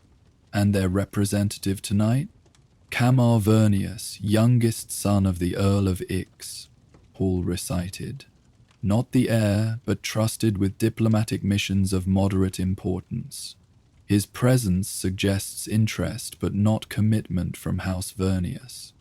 "Well done," Leto said, a note of pride in his voice. He glanced at Jessica, acknowledging her role in Paul's education. She inclined her head slightly, accepting the unspoken compliment. The chimes sounded again, this time closer, and the major domo reappeared at the doorway. "My Lord Duke, I present Camar Vernius of House Vernius, emissary of the Earl of Ix, and his attaché, Master Tyros Refer." The two men who entered the dining hall presented a study in contrasts. Camar Vernius was tall and slender, with the pale complexion common to those who spent their lives in the artificial environments of Ix's underground cities. His attire was impeccably fashionable, with subtle technological enhancements that marked the Ixian aesthetic fabric that seemed to shimmer with embedded circuitry and jewelry that glowed with its own inner light. Beside him, Tyros Refer was shorter, more solidly built, with the tanned skin and watchful eyes of a man accustomed to less sheltered environments. His clothing was elegant but understated, lacking the technological flourishes of his companion. Duke Leto stepped forward, extending his hand in the formal greeting of equals. "House Atreides welcomes you to Caladan, Camar Vernius. Your presence honors us." Camra clasped Leto's hand briefly, inclining his head in a bow calibrated precisely to acknowledge the Duke's status, while maintaining his own dignity as a representative of House Vernius. "The honor is ours, Duke Leto. My father sends his regards and his hopes for continued prosperity between our houses." Camra's voice was melodious, with the slight accent characteristic of Ixian nobility. "Allow me to present my son and heir, Paul Atreides," Leto continued, gesturing Paul forward, "and Lady Jessica." Camra offered Paul a more informal bow, a gesture between potential future allies rather than the strict formality of court protocol, and then turned to Jessica with a deeper show of respect. "Lady Jessica, Your reputation for grace and intelligence precedes you, even to distant Ix. There was warmth in his voice, though his eyes remained evaluative. You are too kind, Lord Cammer, Jessica replied, her tone modulated to convey both modesty and quiet confidence. We hope you will find Caladan's hospitality a pleasant change from the technological wonders of Ix. Indeed, Kamar agreed, glancing toward the windows where the last colors of sunset were fading into the deep blue of evening. To see a natural horizon is a luxury for those of us who dwell beneath the surface. Small talk continued as servants appeared discreetly at the periphery of the room, bearing trays of aperitifs, delicate crystal glasses filled with a pale golden liquid, distilled from Caladan sea vegetation, a local specialty rarely exported beyond the planet. Kamar accepted a glass, raising it slightly in salute before tasting the contents. His eyebrows lifted in appreciation. Remarkable. The terroir of Caladan is evident in every sip. We find that our environment shapes all that we produce, Leto commented, guiding the conversation toward more substantial matters. Just as Ix's unique conditions influence your technological innovations? Camra's eyes sharpened with interest at the subtle probe. An apt comparison, Duke Leto. Environment does indeed shape development, whether of agriculture or technology. He paused, swirling the liquid in his glass thoughtfully. Though I sometimes wonder if we allow ourselves to be limited unnecessarily by these conditions. An interesting perspective, Leto replied neutrally. Perhaps one we might explore further, over dinner. At this cue, the major domo stepped forward again. My lord, dinner is served. The group moved toward the long table, taking their places according to the subtle hierarchies of imperial protocol. Leto sat at the head of the table, with Jessica to his right and Kamar Vernius to his left. Paul was seated beside his mother, while Tyros Refa took his place next to Kamar. Thufir Hawat and several other key Atreides advisors occupied the remaining seats, strategically positioned to observe and participate as needed. Servants moved silently around the table, serving the first course. A delicate soup of Caladan sea vegetables, its clear broth releasing a subtle aroma of ocean minerals and herbs harvested from the castle gardens. Crystal bowls were placed before each diner with practiced precision, the servants then withdrawing to the edges of the room. Conversation paused briefly as the guests appreciated the presentation and then began to sample the soup. The only sounds were the gentle clink of spoons against crystal and the distant rhythm of waves breaking against the cliffs below the castle. I must commend your chef, Camera said after several appreciative sips. This soup captures the essence of Caladan without overwhelming the palate. We believe in honoring the true nature of things, Jessica responded, whether ingredients in a meal or allies in political matters. Kamar's eyes flickered to her face, recognizing the subtle shift toward more substantive discussion, a philosophy that serves House Atreides well, I'm sure. Authenticity is increasingly rare in imperial circles, yet valued when found, Leto added, setting down his spoon and regarding Kamar directly. Which brings us to the purpose of your visit, Lord Kamar. Your father's message suggested matters of mutual interest. Kamar dabbed at his lips with a fine linen napkin, taking the moment to compose his response. Indeed, Duke Leto. House Vernius has observed with interest the changing currents within the Landsraad Council. The balance of power shifts, sometimes imperceptibly, sometimes with sudden adjustments. And how does House Vernius interpret these shifts? Leto asked, his tone conversational, though his eyes were intent. The first course was cleared away, and servants appeared with the second, fillets of a prized Caladan fish, prepared simply to highlight its natural flavor. accompanied by vegetables grown in the castle's hydroponic gardens.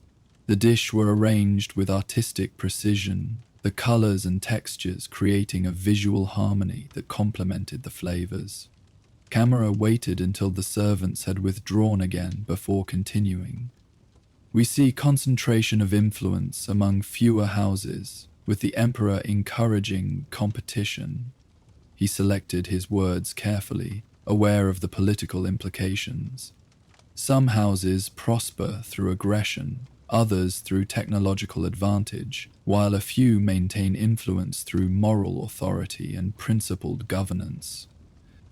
And into which category would you place House Atreides? Jessica inquired, her question posed lightly, but carrying significant weight. The camera smiled, acknowledging the directness of her approach. House Atreides is unique in maintaining power through loyalty and ethical leadership, Lady Jessica. An approach that earns respect, but also attention from those who prefer more direct methods. Paul, who had been listening intently while maintaining a posture of polite interest, spoke for the first time since they had been seated. You refer to House Harkonnen, Lord Camargue. The directness of the question, coming from the young heir rather than his more politically seasoned parents, created a momentary pause in the conversation.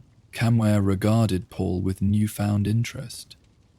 Among others, young Master Atreides, he replied carefully. Your family's long-standing tension with the Harkonnens is well known, but there are other forces that see the Atreides approach as inconvenient to their ambitions, including the Emperor, Paul pressed, earning a subtle warning glance from his mother. Camera's expression revealed nothing, though he took a moment to sample his fish before responding. The Emperor values stability above all. Methods that maintain that stability are secondary concerns. Leto, recognizing the delicate direction of the conversation, steered it toward more specific matters. And House Vernius, where does it position itself in these shifting currents? We are first and foremost innovators, Duke Leto, Camera replied. We seek environments where our technological developments can flourish without excessive oversight, while remaining within the boundaries of the Butlerian prohibitions, of course, Tyros Refa added, speaking for the first time. His voice was deeper than Camra's, with a gravelly quality that suggested military experience. Of course, Leto agreed, though his tone held a note of skepticism. It was well known that Ixian technology often approached the forbidden line between permitted machinery and prohibited thinking machines. The main course was consumed in thoughtful silence, each participant considering the layers of meaning in the exchange.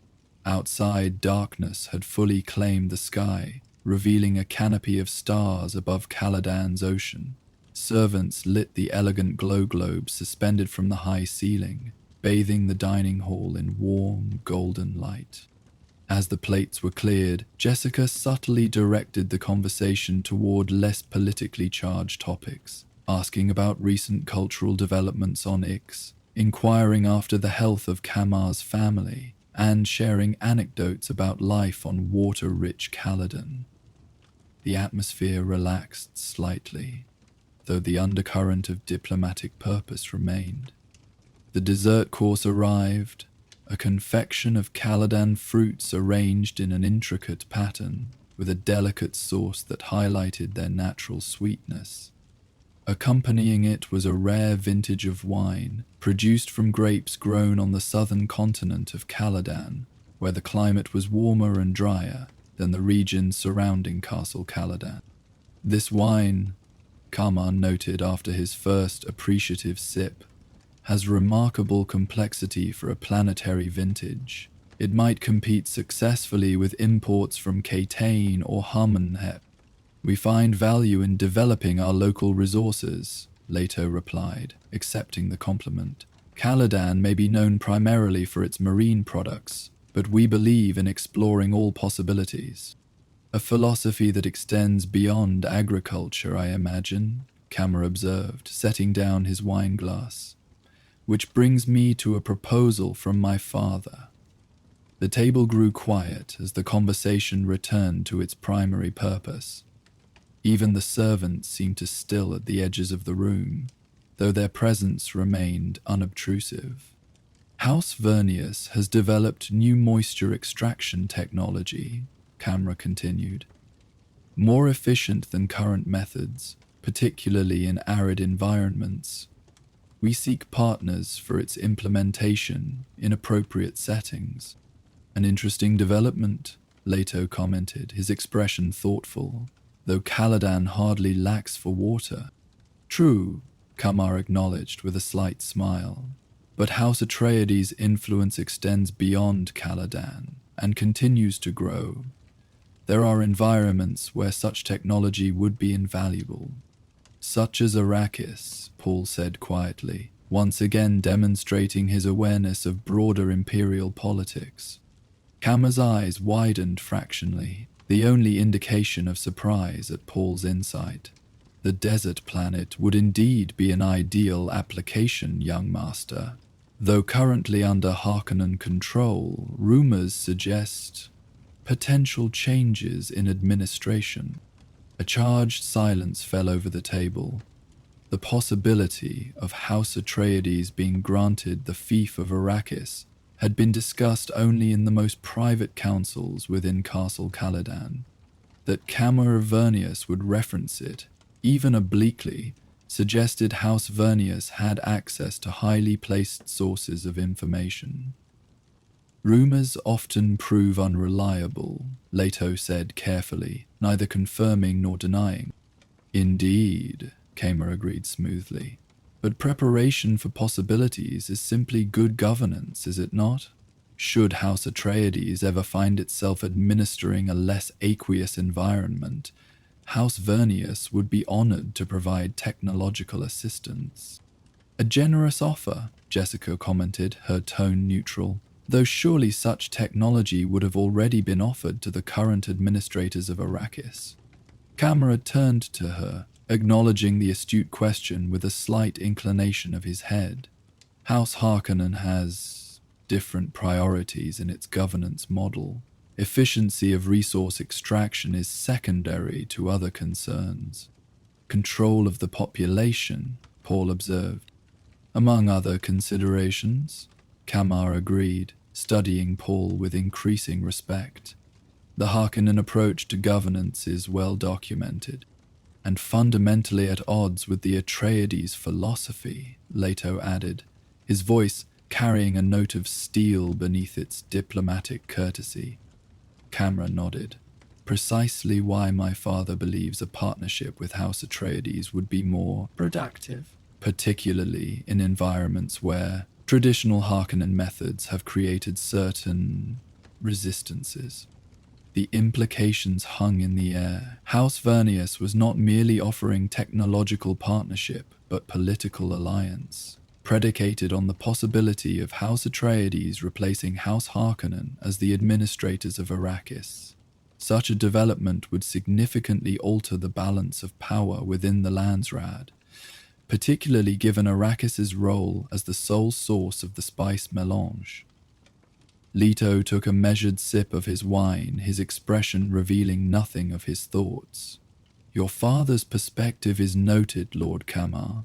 House Atreides values technological innovation, particularly when it improves the lives of those under our protection.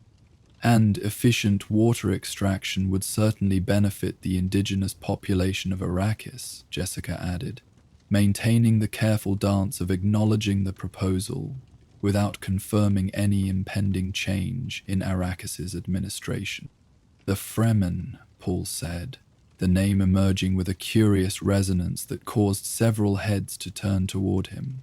Something in his tone suggested more than academic knowledge, an almost personal connection to the desert people of Arrakis. Camera studied Paul with renewed interest. You're familiar with the deep desert dwellers, young master? Most off-worlders know little of them beyond vague rumors. I've studied what limited information is available, Paul replied, his composure returning. Their water conservation techniques are ingenious, adapted over generations to an environment of extreme scarcity. Indeed, Cameron agreed. Our Ixian engineers have attempted to replicate some of their methods in our designs, though much of their knowledge remains proprietary. As is their right, Leto interjected, a subtle reminder of the Atreides' respect for indigenous cultures that stood in stark contrast to Harkonnen exploitation. Kamar inclined his head in acknowledgement. Of course, Duke Leto. I merely observe that a more collaborative approach might yield benefits for all parties. The dessert plates were quietly removed, and servants appeared with a service of aromatic Caladan tea, another local specialty, brewed from leaves harvested in the mountain regions of the northern continent. The delicate porcelain cups released wisps of fragrant steam as they were placed before each diner. Conversation shifted to less politically charged topics as the tea was served, though the undercurrent of diplomatic maneuvering remained. Jessica guided the discussion skillfully, drawing out Tyros Refer on matters of Ixian culture, while allowing Kamar and Leto to exchange perspectives on Landsraad politics. Paul observed more than he spoke, absorbing the layers of meaning beneath the courteous exchange. His Bene Gesserit training, instilled by his mother from an early age, allowed him to detect subtle shifts in tone and expression that revealed undercurrents of intention. As the evening progressed, the formality gradually eased, allowing for more genuine exchange. Camera shared anecdotes of life in the underground cities of Ix, with their vast technological wonders and artificial environments.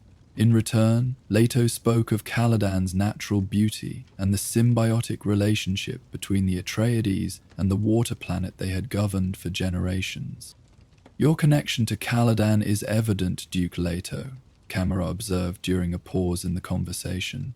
It must be difficult to contemplate governance of a world so fundamentally different. The comment once again brushing against the unconfirmed possibility of an Atreides move to Arrakis brought a momentary stillness to the table. House Atreides serves where the Emperor commands, Leto replied with careful neutrality. Our approach to governance adapts to circumstance, while maintaining its fundamental principles. An admirable philosophy, Kammer acknowledged, and one that would certainly bring interesting changes to certain imperial fiefs. The evening was drawing to its natural conclusion. Outside the tall windows, Caladan's moons had risen, casting silver pathways across the dark surface of the ocean.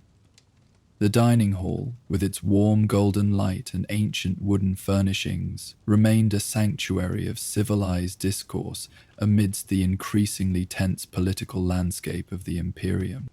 Before we conclude this most enlightening evening, Kama said, setting down his empty teacup with deliberate precision, my father has authorized me to extend an invitation. House Vernius would be honored to host representatives of House Atreides on Ix for a demonstration of our latest technological developments, including the moisture extraction systems we discussed. Leto exchanged a brief glance with Jessica, their years of partnership allowing for silent communication. We are grateful for the invitation, Lord Kamal. While my duties require my presence on Caladan, perhaps my son and his mentor, Duncan Idaho, might represent House Atreides in this exchange. Paul straightened slightly at this unexpected suggestion, recognizing both the honor and the responsibility it represented. A visit to Ix would be educational on multiple levels: technological, political, and strategic. An excellent proposal, Kammer agreed, his expression brightening with genuine pleasure. Young Master Atreides would surely benefit from exposure to Ixian innovation, and we would be honored to host the heir of House Atreides. Arrangements can be made through the appropriate diplomatic channels, Leto concluded, effectively bringing the substantive portion of the evening to a close. The group rose from the table with the practiced grace of those accustomed to formal dining protocols. Leto guided his guests toward one of the broad balconies that overlooked the moonlit ocean, where the night air carried the refreshing scent of salt and seaweed. Caladan's beauty is humbling, Kama remarked as they stepped into the night, so different from the engineered perfection of Ix. Each has its merits, Leto replied diplomatically. The natural and the crafted both have their place in the Imperium. A balanced perspective, Duke Leto, Kamrad observed, and perhaps the key to navigating the challenges that lie ahead for all great houses. The diplomatic dance continued in this vein for several more exchanges before Kamar and Tyros took their formal leave. The major dome appeared to escort them to their quarters within the castle, where they would rest before departing for Ix the following day. As the guests departed, Leto, Jessica, and Paul remained on the balcony, watching the moonlight play across the restless surface of Caladan's ocean. The rhythmic sound of waves breaking against the cliffs below provided a soothing counterpoint to the politically charged conversation of the evening. "He knows about Arrakis," Paul said quietly, breaking the contemplative silence. "House Vernius has sources close to the Emperor." "So it would seem," Leto agreed, his expression thoughtful. "The question is, why they choose to reveal this knowledge now, and what they hope to gain from an alliance with House Atreides." "Technological partnership is the stated reason," Jessica noted, "but there are deeper currents. House Vernius treads a delicate line with their innovations, often coming close to violating the Butlerian prohibitions. They seek political protection as much as new markets. And they believe House Atreides is ascendant," Paul added, "despite the risks posed by Harkonnen enmity and imperial suspicion." Leto placed a hand on his son's shoulder, a gesture of both affection and acknowledgement of Paul's growing political acumen. "They calculate that an Atreides administration on Arrakis would create opportunities that outweigh the associated risks." "Are they correct, Father?" Paul asked, his young voice serious in the moonlight. Leto was silent for a long moment, his gaze fixed on the distant horizon where ocean met sky in a seamless blend of darkness. "That remains to be seen," he said finally. "Arrakis presents both unprecedented opportunity and grave danger. The spice must flow, as they say, but control of its source is a double-edged sword." "The Harkonnens will not relinquish their hold easily," Jessica observed, her tone suggesting deeper concerns than mere political rivalry. "No," Leto agreed grimly. "Baron Harkonnen's hatred of House Atreides transcends rational political calculation. It has become personal." The three stood in thoughtful silence, each contemplating the implications of the evening's diplomatic exchange and the broader political currents it represented. The peace of Caladan, with its gentle climate and abundant resources, seemed suddenly more precious for its tenuous nature. "If we are indeed destined for Arrakis," Leto said finally, his voice barely audible above the sound of the waves, "then tonight's dinner may mark the beginning of alliances we will sorely need in the desert." "And Paul's visit to Ix?" Jessica inquired, her question directed equally to her son and her duke. "An opportunity to evaluate House Vernius's true intentions," Leto replied, "and for Paul to expand his understanding of the technological dimensions of imperial politics." Paul nodded, accepting the responsibility. "I won't disappoint you, Father." "I know you won't," Leto said, his voice softening with paternal pride. "Your performance tonight demonstrated wisdom beyond your years. The diplomatic skills you've learned from your mother served you well." Jessica's expression remained composed, though her eyes reflected both pride in her son and concern for the path that lay before him.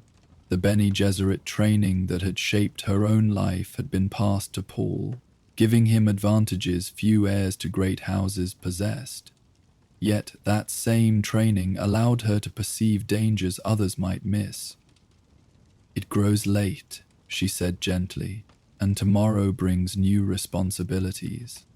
Leto nodded, recognizing the wisdom in her subtle suggestion.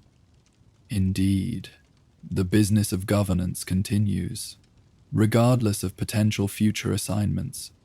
The three turned from the balcony, leaving the moonlit seascape behind as they re-entered the warm glow of Castle Caladan. Servants moved discreetly through the dining hall, restoring it to order after the evening's formal meal.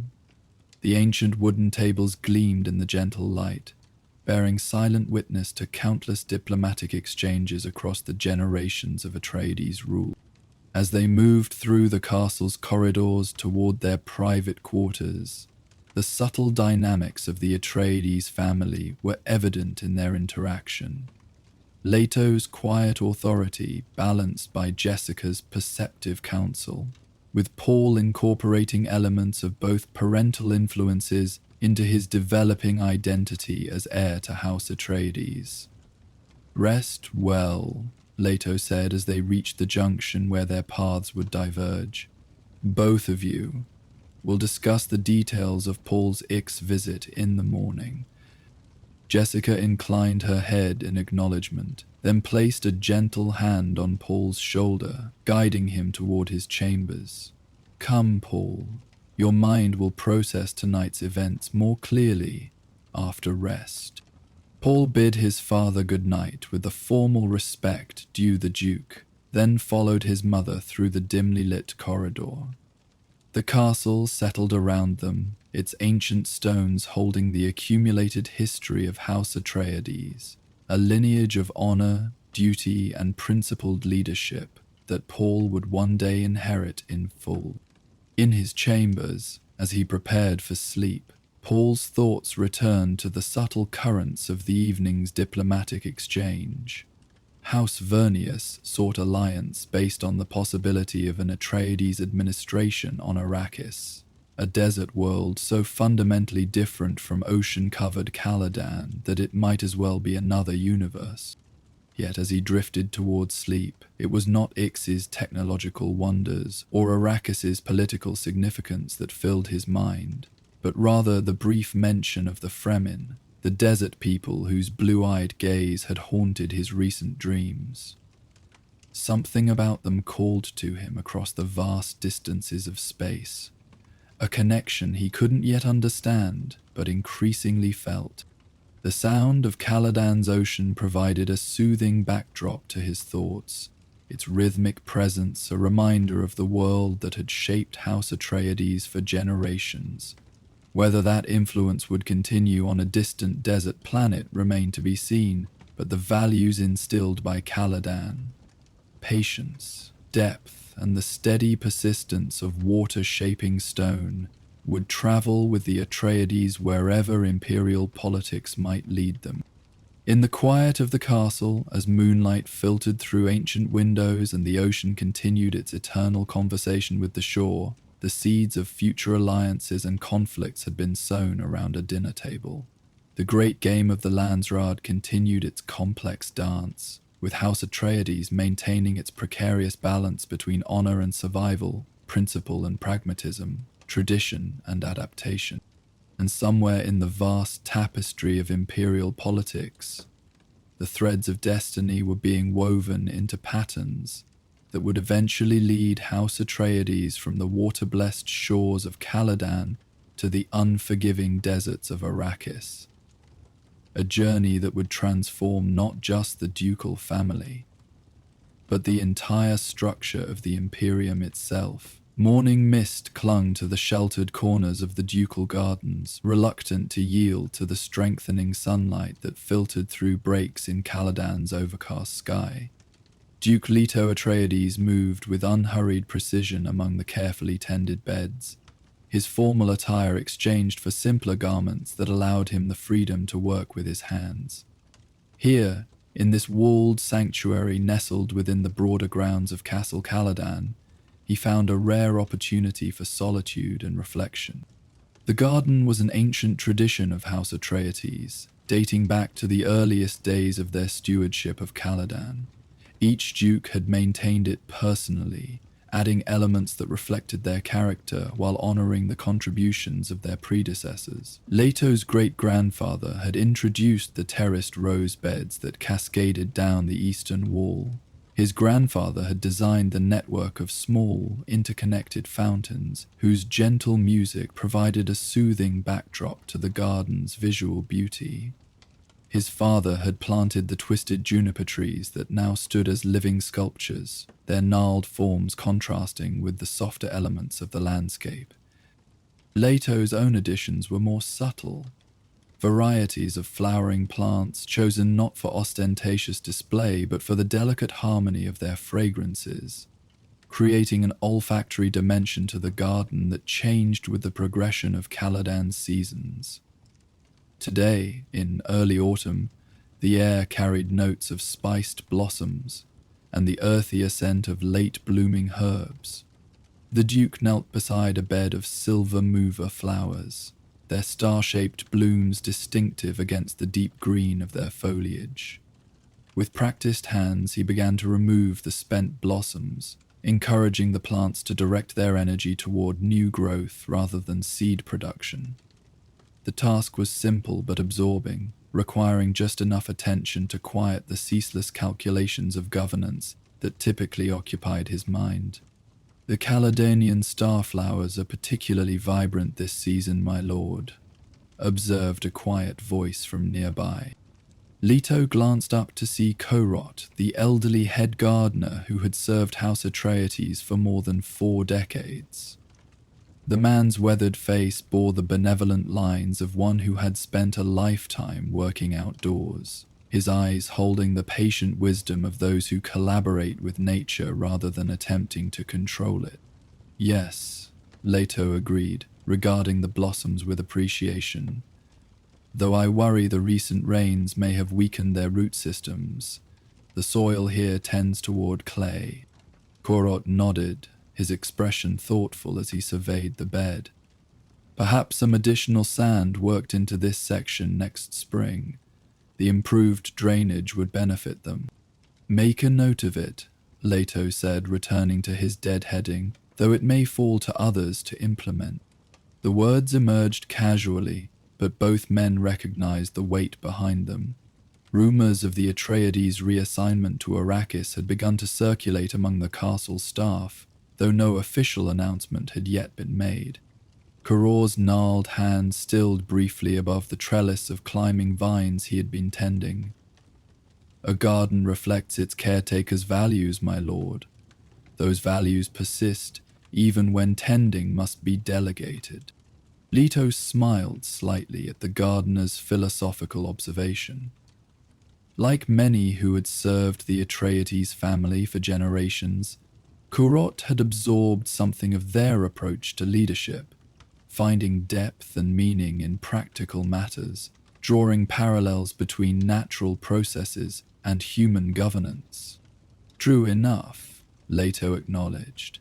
And what values does this garden reflect, in your estimation? Korot considered the question with the seriousness it deserved, his eyes traveling across the varied elements of the ducal garden, the disciplined geometry of the herb beds contrasting with the seemingly wild abundance of the flowering sections, the ancient trees providing structure and stability while new plantings introduced fresh energy, the balance of sunlight and shade, moisture and drainage, continuity and innovation. Harmony through diversity, my lord, he said finally, and patience.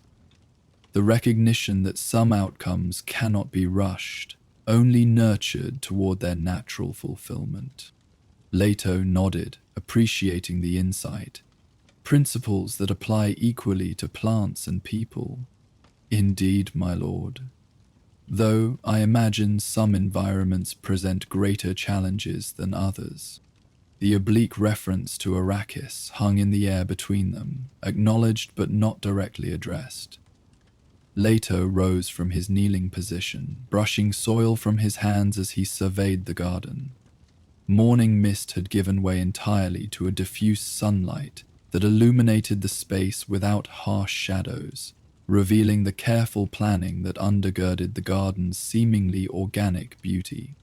Every environment offers both challenges and opportunities, Ko wrote. The key is recognizing which is which. Leto moved toward a small stone bench positioned to provide views of both the terraced roses and the central fountain. The watering schedule for the western beds may need adjustment before the seasonal rains begin in earnest. Corrit recognized the subtle shift in tone, the Duke transitioning from philosophical reflection back to practical matters. Yes, my lord. I've been monitoring the soil moisture levels. Another week at current rainfall, and we should reduce supplemental irrigation accordingly. Leto nodded approvingly. Resource management was a fundamental principle of Atreides governance, using what was needed, no more and no less, whether it was water in a garden or taxation from a population. On water-rich Caladan, conservation might seem less critical than it would on arid Arrakis, but the principle remained constant regardless of the environment. The sound of approaching footsteps on the garden's crushed shell pathway drew both men's attention. Thufir Hawat, master of assassins and mentat to House Atreides, entered the garden with the careful movements of a man who remained perpetually vigilant despite the peaceful surrounding. "My Lord Duke," Hawat said, offering a formal bow. "Forgive the interruption." Leto waved away the apology. "No forgiveness needed, Thufir. What brings you to the garden this morning?" Hawat's weathered face remained impassive, but his eyes held a gravity that communicated the significance of his visit. "A communication from House Corino, my lord, delivered by guild courier within the hour." The atmosphere in the garden shifted subtly at this announcement. Guild couriers were used only for matters of considerable importance, their services far too expensive for routine communication. And messages from House Corino, the imperial house, typically heralded significant developments in the complex politics of the Imperium. Corot, sensing the private nature of the matter, bowed respectfully. "With your permission, my lord, I'll see to the western irrigation adjustments we discussed." "Thank you, Choro," Leto replied, his tone warm despite the tension introduced by Hawat's arrival. The elderly gardener departed discreetly, his footsteps fading along the shell pathway. When they were alone, Leto turned to his mentat with a questioning look. "The Emperor's message, does it confirm what we've been anticipating?" Hawat produced a sealed document from within his tunic, the imperial sigil prominently displayed in raised wax. "It appears so, my lord, though I've not been privy to the contents. The courier indicated it relates to fief reassignment." Leto accepted the document, weighing it in his hand as though its physical mass might reflect the gravity of its implications. "Arrakis," he said quietly. "So, the decision is formalized." "So it would seem, my lord." Hawat's voice held the precise neutrality of a mentat presenting information without emotional coloration, though Leto knew the old warrior well enough to detect the concern beneath his professional demeanor.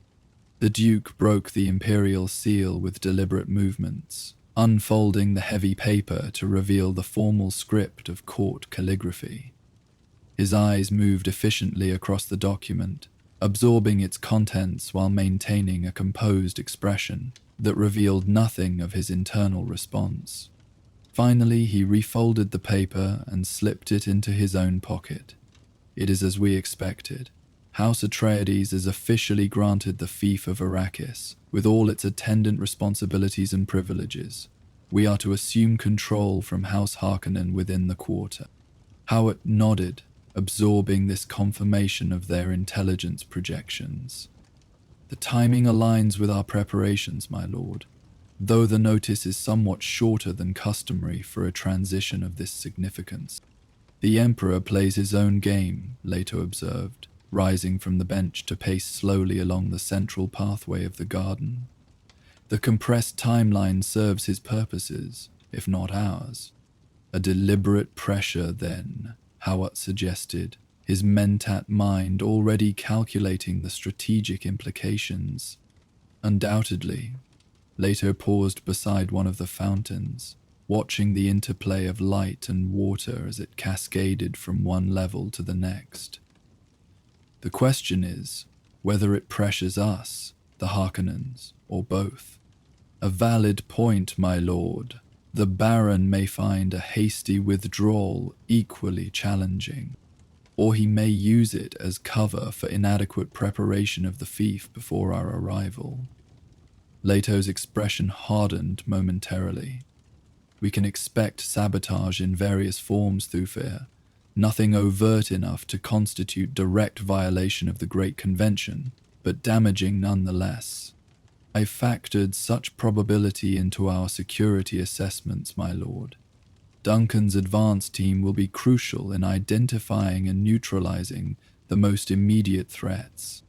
Leto nodded, acknowledging the thoroughness of his mentat's preparations. And our other arrangements? The staff transitions, equipment transfers?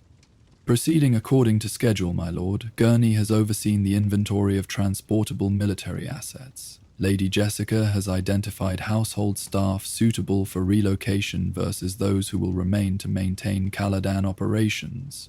Hawat hesitated briefly, then continued with characteristic directness.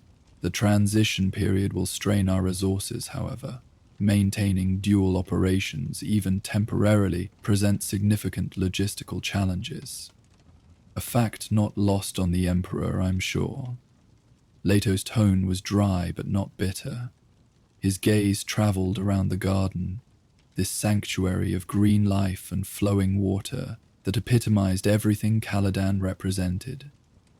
The contrast with what awaited them on Arrakis could hardly be more stark. Have you informed the Lady Jessica or the young master? Hawat inquired carefully. Not yet, Leto replied. Though Jessica has undoubtedly anticipated this development, little escapes her attention, especially in matters of political significance. A fond smile briefly softened his features. As for Paul, this will represent a more significant adjustment for him than for any of us. Caladan is the only home he has known. The young master has demonstrated remarkable adaptability in his training, Hawat observed, and a maturity beyond his years. True, Leto agreed. But theoretical preparation differs from lived experience. Arrakis will test all of us, Paul included. The Duke resumed his pacing, his thoughts turning to the practicalities of the transition, while his surroundings continued to remind him of what they would leave behind. The garden, with its careful balance of elements and its generations of accumulated care, stood as a living symbol of the Atreides' approach to governance. How much of that could be translated to the harsh environment of Arrakis remained an open question. My lord, Hawat said after a respectful pause, there is another matter that warrants your attention. Our intelligence network has intercepted communications suggesting increased Harkonnen activity in the region of Junction, the guild planet where interstellar transportation was coordinated. Activity there could indicate preparations for troop movements or materiel transfer. Recent communications? Leto asked, his strategic mind engaging with this new information. Within the past standard week, my lord. The content was heavily encrypted, but the frequency and pattern suggest significant resource mobilization. Leto considered this, his eyes narrowing slightly. Beyond what would be expected for their withdrawal from Arrakis? That is my assessment, my lord. The scale appears disproportionate. The Duke nodded, absorbing this intelligence and its implications. The Baron prepares a counter-move then, not unexpected, though the timing is noteworthy. He appears to have anticipated the Emperor's decision, further suggesting collusion at some level, Howard concluded, his loyalty to House Atreides evident in the edge that entered his voice. Perhaps, Leto allowed, or simply the Baron's own intelligence network functioning efficiently. We must be careful not to attribute to conspiracy what might be explained by competence, Thufir. The Mentat inclined his head, acknowledging the wisdom in the Duke's perspective. A valid caution, my lord. Nevertheless, the conjunction of events warrants heightened vigilance. Agreed, Leto said.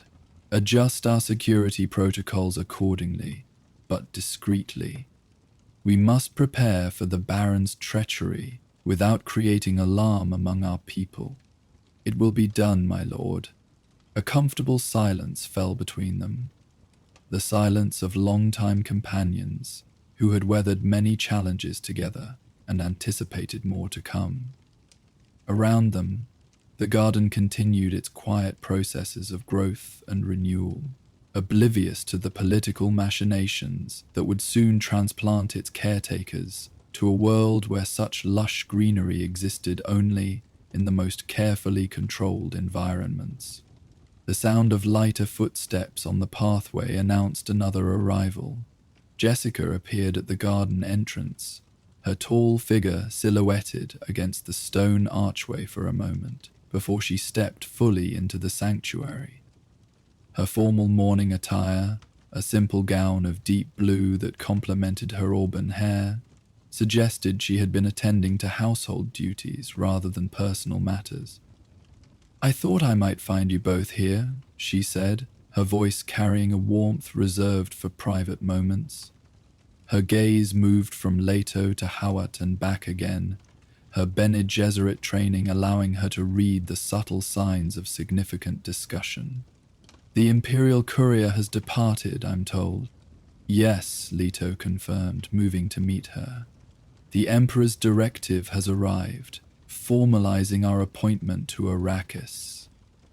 Jessica absorbed this news with the composed grace that characterized her public demeanor, though those who knew her well might detect the momentary tightening around her eyes. A brief acknowledgement of the challenges that lay ahead. How soon? She asked simply. Within the quarter, Leto replied, somewhat accelerated from our initial projections. Jessica nodded, her mind already adjusting plans and preparations. I'll revise the household transition schedule accordingly. Certain staff training will need to be prioritized. Howard watched this exchange with the analytical perspective of a mentat, noting, as always, the efficiency with which the Duke and his lady operated as a unit. Despite her lack of formal title, Jessica was consort, not wife. She functioned in every practical sense as co-administrator of House Atreides, her intelligence and training complementing Leto's leadership in ways that strengthened the house immeasurably. I've also received concerning intelligence regarding Harkonnen movements, Leto told her, knowing that Jessica's strategic insight was as valuable as her practical expertise in household management. At junction, she inquired, surprising both men with her perception. Hawat recovered first. Indeed, my lady. May I ask how you deduced this? A slight smile touched Jessica's lips.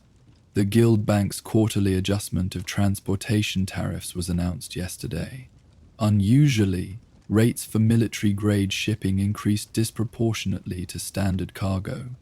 Such adjustments typically follow increased demand from major houses. And you connected this to House Harkonnen specifically, Howat pressed, professionally interested in her reasoning process. These are the house with the most obvious motivation for significant troop movement at present, Jessica explained. Given their imminent loss of Arrakis and their historical enmity toward House Atreides, it seemed a reasonable inference. Leto exchanged a glance with Hawat, his expression conveying both pride in Jessica's acumen and acknowledgement of the value her Bene Gesserit training brought to House Atreides. The sisterhood's focus on observation and analysis created in its adherents an unparalleled ability to detect patterns and anticipate developments, skills that complemented the Mentat's computational precision. "Your inference aligns with our intelligence," Leto confirmed. "Thufir will be adjusting our security preparations accordingly." Jessica nodded, accepting this with the seriousness it warranted. "And Paul? Has he been informed of the Emperor's directive?" "Not yet," Leto replied. "I thought perhaps we might tell him together." Something softened in Jessica's expression at this suggestion. A recognition of Leto's understanding that despite the political nature of the transition, its impact on their son was fundamentally personal. Paul was heir to House Atreides, being groomed for eventual leadership, but he was also a young man facing displacement from the only home he had known. "He's with Gurney this morning," she said. "Combat training in the South Courtyard. They should conclude shortly before midday. Then we'll speak with him afterward," Leto decided, "before the formal announcement to the household is made." The three stood in momentary silence, each contemplating the cascade of changes that would follow from the Emperor's directive. The garden around them seemed to intensify in its beauty and significance, a symbol of what would be left behind when House Atreides journeyed to the desert world of Arrakis. "If I may, my lord," Hawat said, breaking the contemplative moment, "there are security matters requiring immediate attention in light of this development."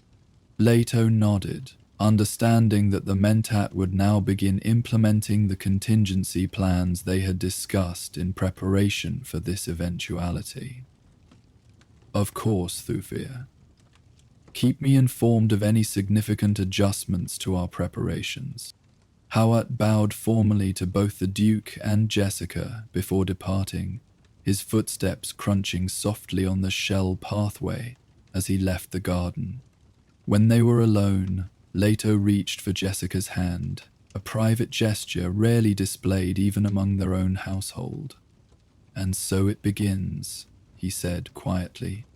Jessica's fingers interlaced with his, her touch conveying both strength and empathy. "We've prepared for this, Leto. House Atreides will meet the challenge as it has met all others."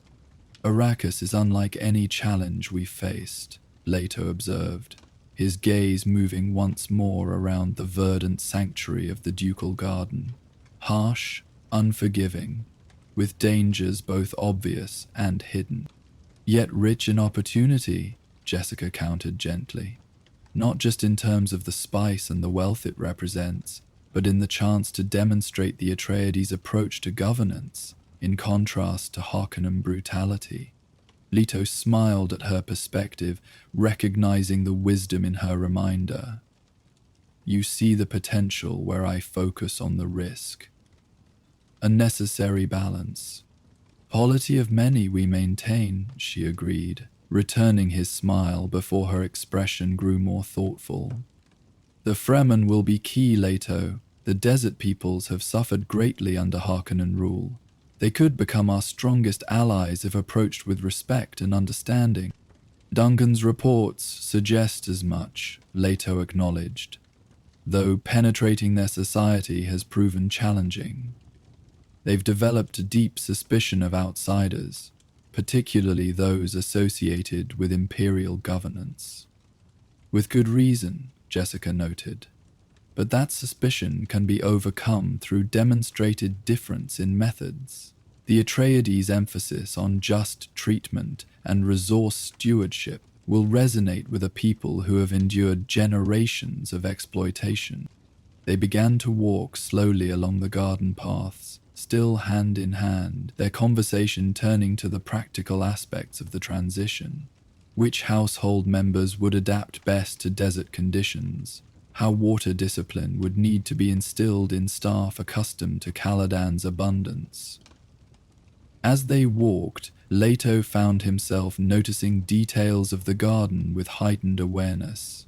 The precise shade of green in a particular fern, the complex patterning of lichen on a stone wall, the subtle music of water moving through the interconnected fountains. All of it felt suddenly more precious for its impending absence from daily life. "We'll create gardens on Arrakis," Jessica said softly, reading his thoughts with the perception born of long intimacy. Different, of course, adapted to the conditions, but maintaining the tradition. Within the climate-controlled areas of the governor's compound, perhaps, Leto agreed. Though water usage will be strictly rationed, even for the ruling house. "Necessity breeds innovation," Jessica observed. "The challenge of creating beauty within constraints has produced some of humanity's greatest achievements." They paused beside a particularly ancient tree, a gnarled oak that predated the Atreides' occupation of Caladan. Its massive trunk and spreading branches spoke of centuries of patient growth, its roots reaching deep into Caladan's fertile soil. Generations of ducal children had played beneath its canopy, including Paul in his earlier years. "Some things cannot be transported or recreated," Leto said, his hand resting briefly on the textured bark. "There is wisdom in acknowledging what must be left behind, and in recognizing what we carry within us," Jessica added. "The Atreides' legacy isn't bound to Caladan's soil, Leto. It resides in our principles, our methods, our commitment to just governance. Those travel wherever we go." The Duke regarded her with appreciation, reminded once again of the depth of insight that made her so valuable as both consort and advisor. "You should have been a poet rather than a Bene Gesserit," he teased gently. Jessica's laugh was soft but genuine. "The sisterhood would consider that a severe demotion. They prefer their words functional rather than beautiful." Their conversation was interrupted by the arrival of a young kitchen apprentice, who approached with the nervous deference of one unaccustomed to direct interaction with the ducal couple. "Forgive the intrusion, my lord, my lady," the boy said, bowing deeply. "Master Howard instructed me to inform you that the young master's training session has concluded early. He and Master Halleck have returned to the castle." Leto thanked the messenger, who bowed again before departing with evident relief at having successfully completed his assignment. The Duke turned to Jessica, their brief moment of lightness giving way to the responsibility at hand. "Shall we speak with Paul now, then?" he asked. Jessica nodded, her expression composed but her eyes reflecting the maternal concern that balanced her political acumen. "Yes. He should hear this from us directly, with time to process the implications before the wider announcement." They left the garden together, moving from its sheltered tranquility into the more formal spaces of Castle Caladan. The contrast was immediate, from the natural rhythms of the garden to the structured protocol of the ducal residence, with its attentive staff and ancient traditions. As they walked the familiar corridors, Leto found himself wondering how the Atreides household would adapt to the architectural differences of the governor's compound on Arrakis. Castle Caladan had evolved over centuries, each generation adding elements that reflected both practical needs and aesthetic preferences. The resulting structure was harmonious despite its composite nature, much like the Atreides' governance style itself. The governor's compound, in contrast, had been designed with the harsh realities of Arrakis in mind. Defensive, utilitarian, and imposing, rather than welcoming. Adapting it to reflect Atreides' values would be yet another challenge in the complex transition ahead.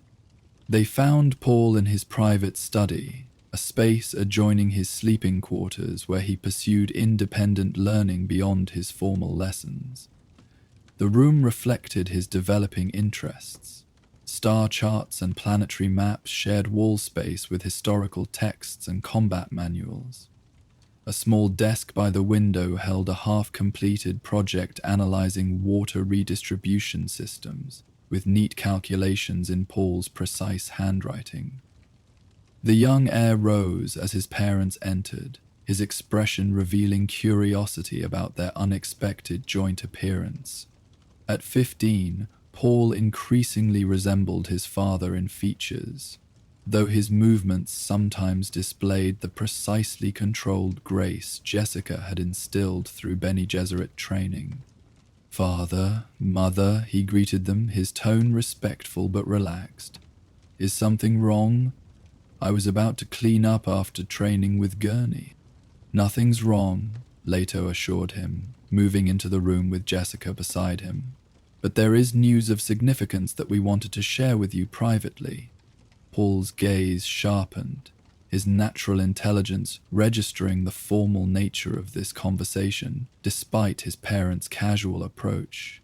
He gestured toward the small seating area, where he sometimes received tutors for individual instruction.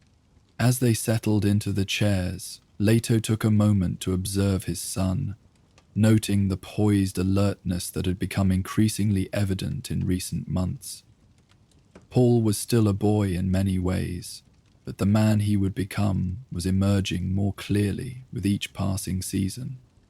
"The Emperor has issued his directive," Leto began directly, knowing that Paul preferred clarity to diplomatic circumlocution. "House Atreides has been officially granted stewardship of Arrakis, with transition to occur within the quarter." Paul absorbed this information with remarkable composure, though his eyes, Atreides grey like his father's, revealed the quick mental calculations taking place behind his calm exterior. "Sooner than we anticipated," he observed, echoing his mother's earlier assessment. "Yes," Leto confirmed, "which will accelerate our preparation timeline considerably." Paul nodded, his gaze dropping briefly to his hands before returning to meet his father's. "Is this an honor or a trap? Or both?" The perceptiveness of the question, cutting directly to the heart of their private concerns, brought a fleeting smile to Leto's face, despite the gravity of the situation. "Potentially both," he acknowledged. "Arrakis represents both unprecedented opportunity and considerable danger for House Atreides. The spice must flow," Paul quoted the common saying, his tone thoughtful, "and whoever controls its source controls a crucial lever of power within the Imperium, while simultaneously becoming a target for those who covet that control," Jessica added, her voice gentle but unflinching in its honesty. Paul was silent for a moment, processing the implications. When he spoke again, his question revealed the practical turn of his mind. "What will this mean for my training schedule? Will there be time to complete the planned combat sequences with Gurney before departure?" "Some adjustments will be necessary," Leto replied, "but your combat training remains a priority. Gurney and Duncan will continue your instruction during the transition and after our establishment on Arrakis.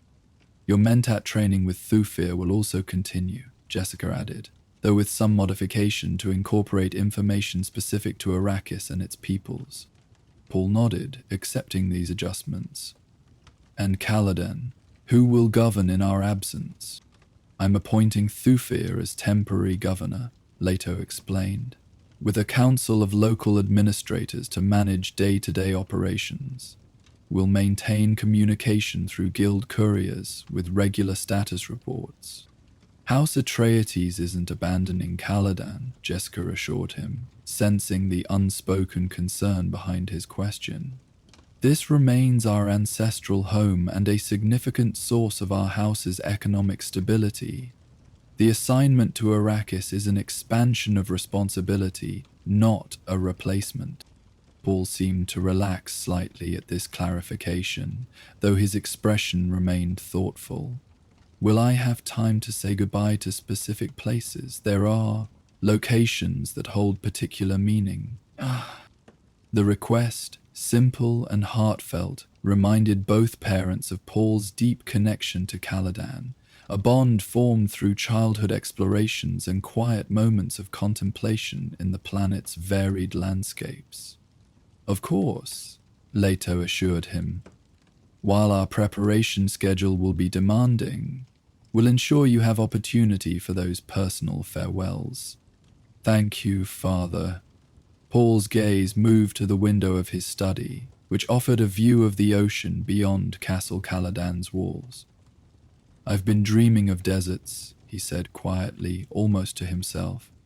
For several months now, sand and vast emptiness, and sometimes people watching from a distance. Jessica and Leto exchanged a brief glance, both noting this revelation with interest. Paul's dreams had occasionally shown unusual prescience in the past, a quality that Jessica privately attributed to his partial Bene Gesserit heritage. Dreams can be the mind's way of preparing for change, she suggested carefully. Paul turned back to his parents, his expression difficult to read. Perhaps, or perhaps something more. Before either could respond to this cryptic statement, he continued in a more practical tone. When will the household be informed of the transition? This afternoon, Leto replied. I'll address the full staff in the Great Hall after midday. There will be concerns, Paul noted. Not everyone will be suited to relocation to a desert environment. We've been assessing individual circumstances for several months, Jessica assured him. Those who remain on Caladan will do so with full honor and continued employment. Those who accompany us will receive specialized training in desert survival and water discipline. Paul nodded, accepting this with the trust of a son who had observed his parents' fair treatment of their household throughout his life. May I attend the announcement? He asked. Of course, Leto replied without hesitation. Your presence will be important, both as heir and as a symbol of House Atreides' unified approach to this new responsibility. The conversation continued for some time, touching on various aspects of the transition. The logistical challenges, the political implications, the environmental adaptations required. Throughout, Paul's questions revealed both his thorough education in governance and his growing maturity in applying that knowledge to practical situations. Eventually, Leto rose, indicating the conclusion of their private discussion. There will be much activity in the coming days, Paul, but remember that amid the preparations and protocols, we face this change as we have all others, together as House Atreides.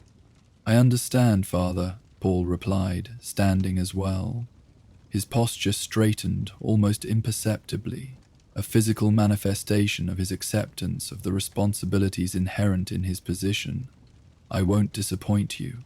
You never have, Leto assured him, placing a hand briefly on his son's shoulder, a rare gesture of physical affection from the usually reserved Duke. As they prepared to depart, Paul asked one final question. The garden, Father. Your private garden. What will become of it? The query caught Leto by surprise, not because of its content, but because it so closely mirrored his own earlier thoughts. Korot will maintain it in our absence, he replied after a moment, with detailed instructions for its care according to Atreides tradition. Paul nodded, seemingly satisfied with this answer. Perhaps we can bring a small part of it with us, he suggested. Seeds or cuttings from plants with particular significance, a symbolic continuation on Arrakis. An excellent idea, Jessica approved, her eyes warming with appreciation for her son's understanding of the importance of such continuity.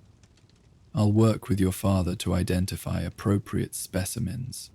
With that settled, they left Paul to his preparations, returning to the broader responsibilities that awaited them throughout the castle. The process of transition had officially begun, setting in motion a cascade of changes that would ultimately carry House Atreides across the stars to their new assignment on distant Arrakis. Late that afternoon, after addressing the assembled household and responding to the inevitable questions and concerns, Leto returned alone to his private garden. The day's overcast had cleared, allowing the setting sun to bathe the space in warm, golden light that emphasized the rich colors of autumn foliage and late-blooming flowers. He moved slowly through the garden, his trained eye noting details that would need attention before their departure. Pruning that should be completed, transplanting that would strengthen certain specimens, adjustments to the irrigation system to accommodate seasonal changes. All tasks that he had performed personally for years, but would now need to entrust to others. Near the eastern wall, a small bench positioned beneath an ancient fruit tree offered a view of the entire garden. Leto settled onto it, allowing himself a rare moment of purely personal reflection. Amidst the day's political and administrative demands, the garden, like Caladan itself, represented a particular approach to governance: patient, nurturing, responsive to natural rhythms, while gently guiding growth toward harmony and productivity. House Atreides had applied these principles successfully for generations, earning a reputation for just rule that inspired uncommon loyalty among their people. Whether such methods could be effectively translated to the harsh environment of Arrakis remained to be seen. The desert planet would test not just their administrative abilities, but the fundamental philosophy that underpinned the Atreides' approach to power.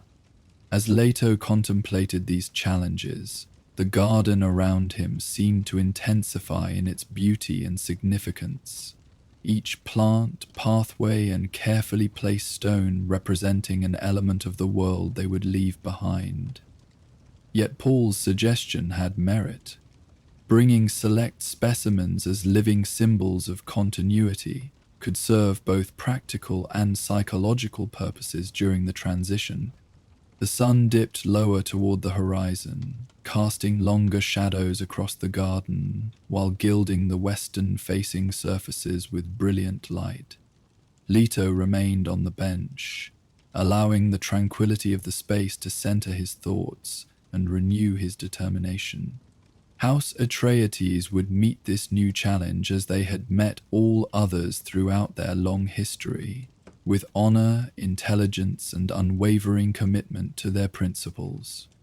The garden might remain on Caladan, but the values it represented would travel with them to Arrakis, informing their governance of that troubled world, just as it had guided their stewardship of their ancestral home. With this resolve firmed, Duke Leto Atreides rose from the bench and moved toward the garden exit, his steps measured and purposeful. The formal announcement had been made, the wheels set in motion. Now began the true work of transition, preparing House Atreides for its most significant challenge in generations. Behind him, the garden settled into the approaching evening, its cycles of growth and renewal continuing with the patient persistence of all living things.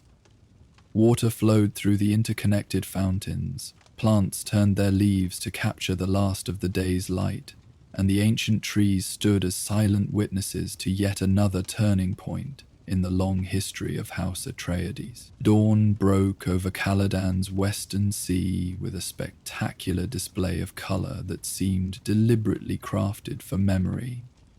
Ribbons of gold and crimson stretched across the horizon, reflecting off the endless waters that had defined House Atreides for 26 generations.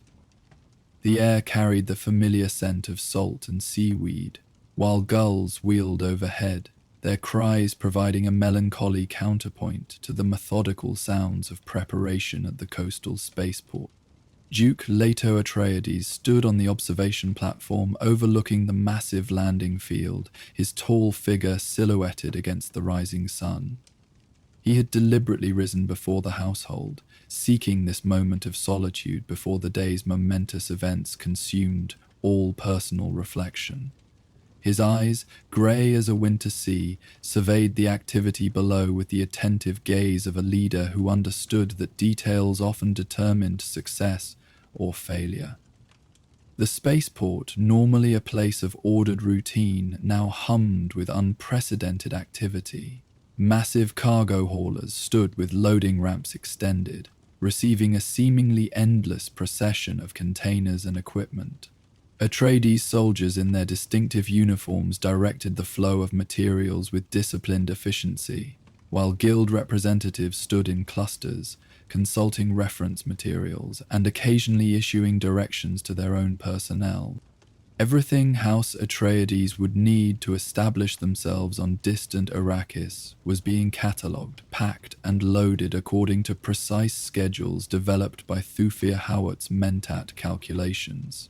Weapons systems, water recycling equipment, household goods, shield generators, communications technology, medical supplies. The logistics of transplanting a great house across interstellar distances was staggering in their complexity. An impressive sight, is it not? Came a familiar voice from behind him. Leto turned to find Gurney Halleck approaching, the warrior troubadour's scarred face bearing its customary expression of alert readiness tinged with ironic humor. Like the Duke, Gurney had chosen practical attire for the day's activities. A simple uniform without rank insignia, designed for function rather than ceremony. Indeed, Leto agreed, turning his attention back to the controlled chaos below. Though I find myself more aware of what we leave behind than what we take with us. Gurney moved to stand beside his Duke, his weathered hands coming to rest on the platform's railing. Caladan shapes us all, my lord. Its waters run in our blood regardless of where duty takes us. The observation was delivered with the straightforward poetry that characterized Gurney's speech, a reflection of the man's curious duality as both hardened combat veteran and sensitive artist. Leto acknowledged the sentiment with a slight nod, appreciating his friend's attempt to provide perspective on this day of transition. The guild carriers will arrive at midday, Gurney continued, shifting to practical matters. Final loading sequences are proceeding on schedule. Barring unforeseen complications, we should maintain our departure timeline. And our people? How do they fare with these preparations? Gurney considered the question with characteristic thoroughness before responding.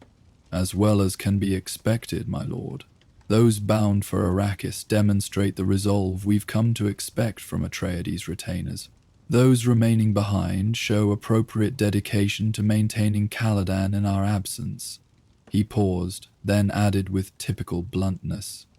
But there's no denying the emotional toll. Many have never known any home but this.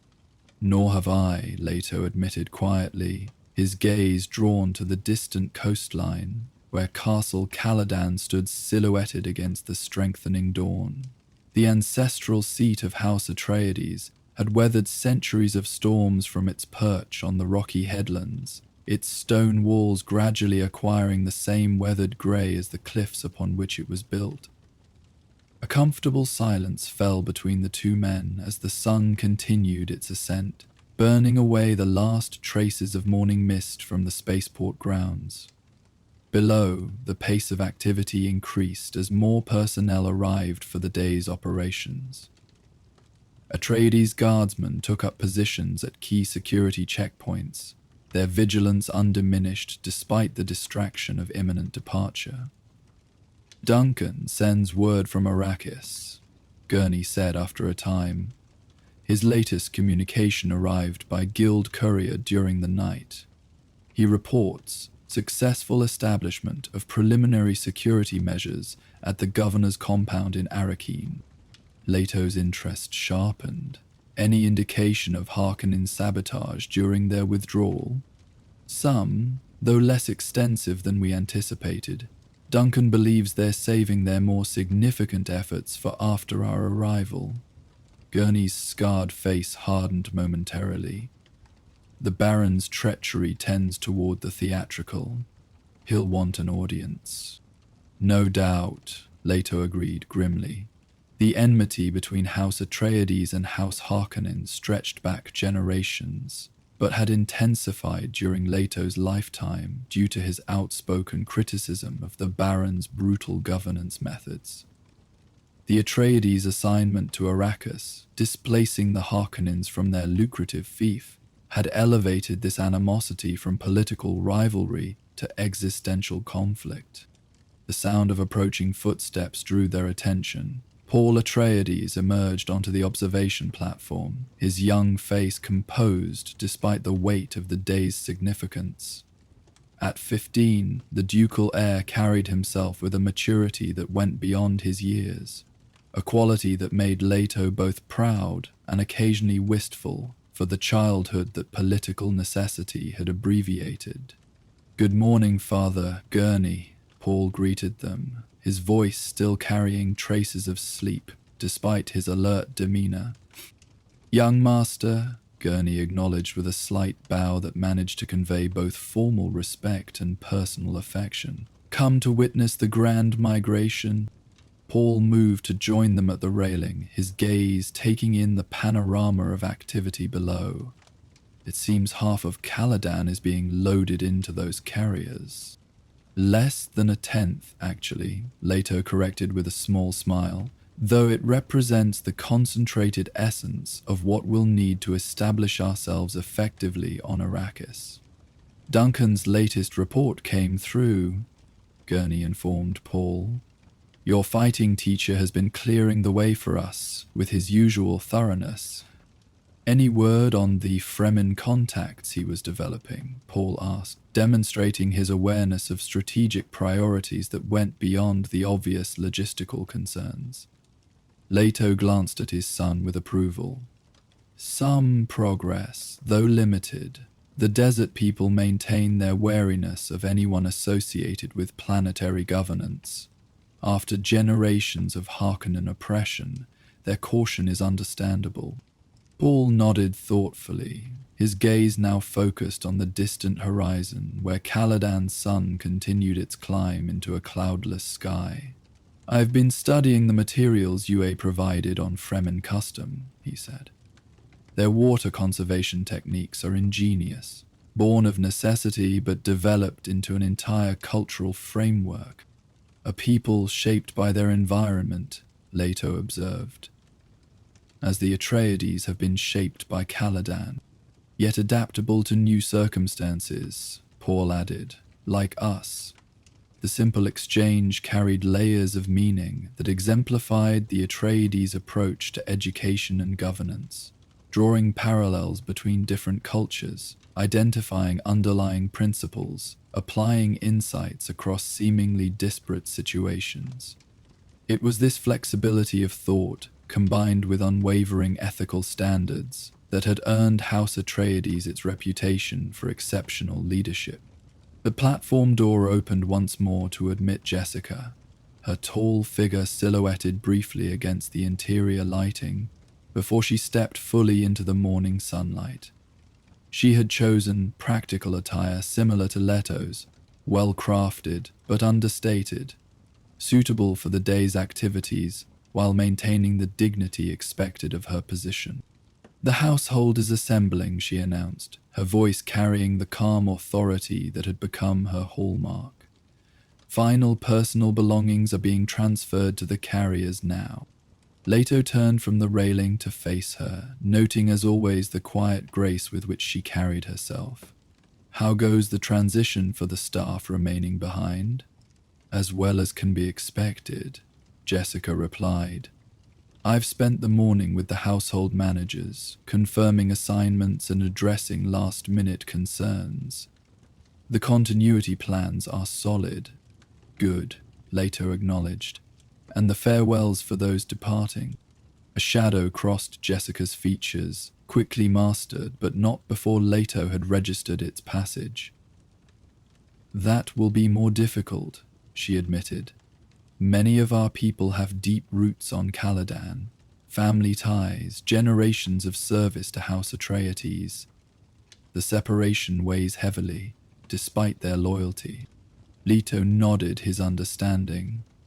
The decision of which household staff would accompany them to Arrakis and which would remain to maintain the Atreides' holdings on Caladan had been made with careful consideration of both practical skills and personal circumstances. While some choices were obvious, combat specialists like Gurney Halleck were essential for security on a hostile planet like Arrakis.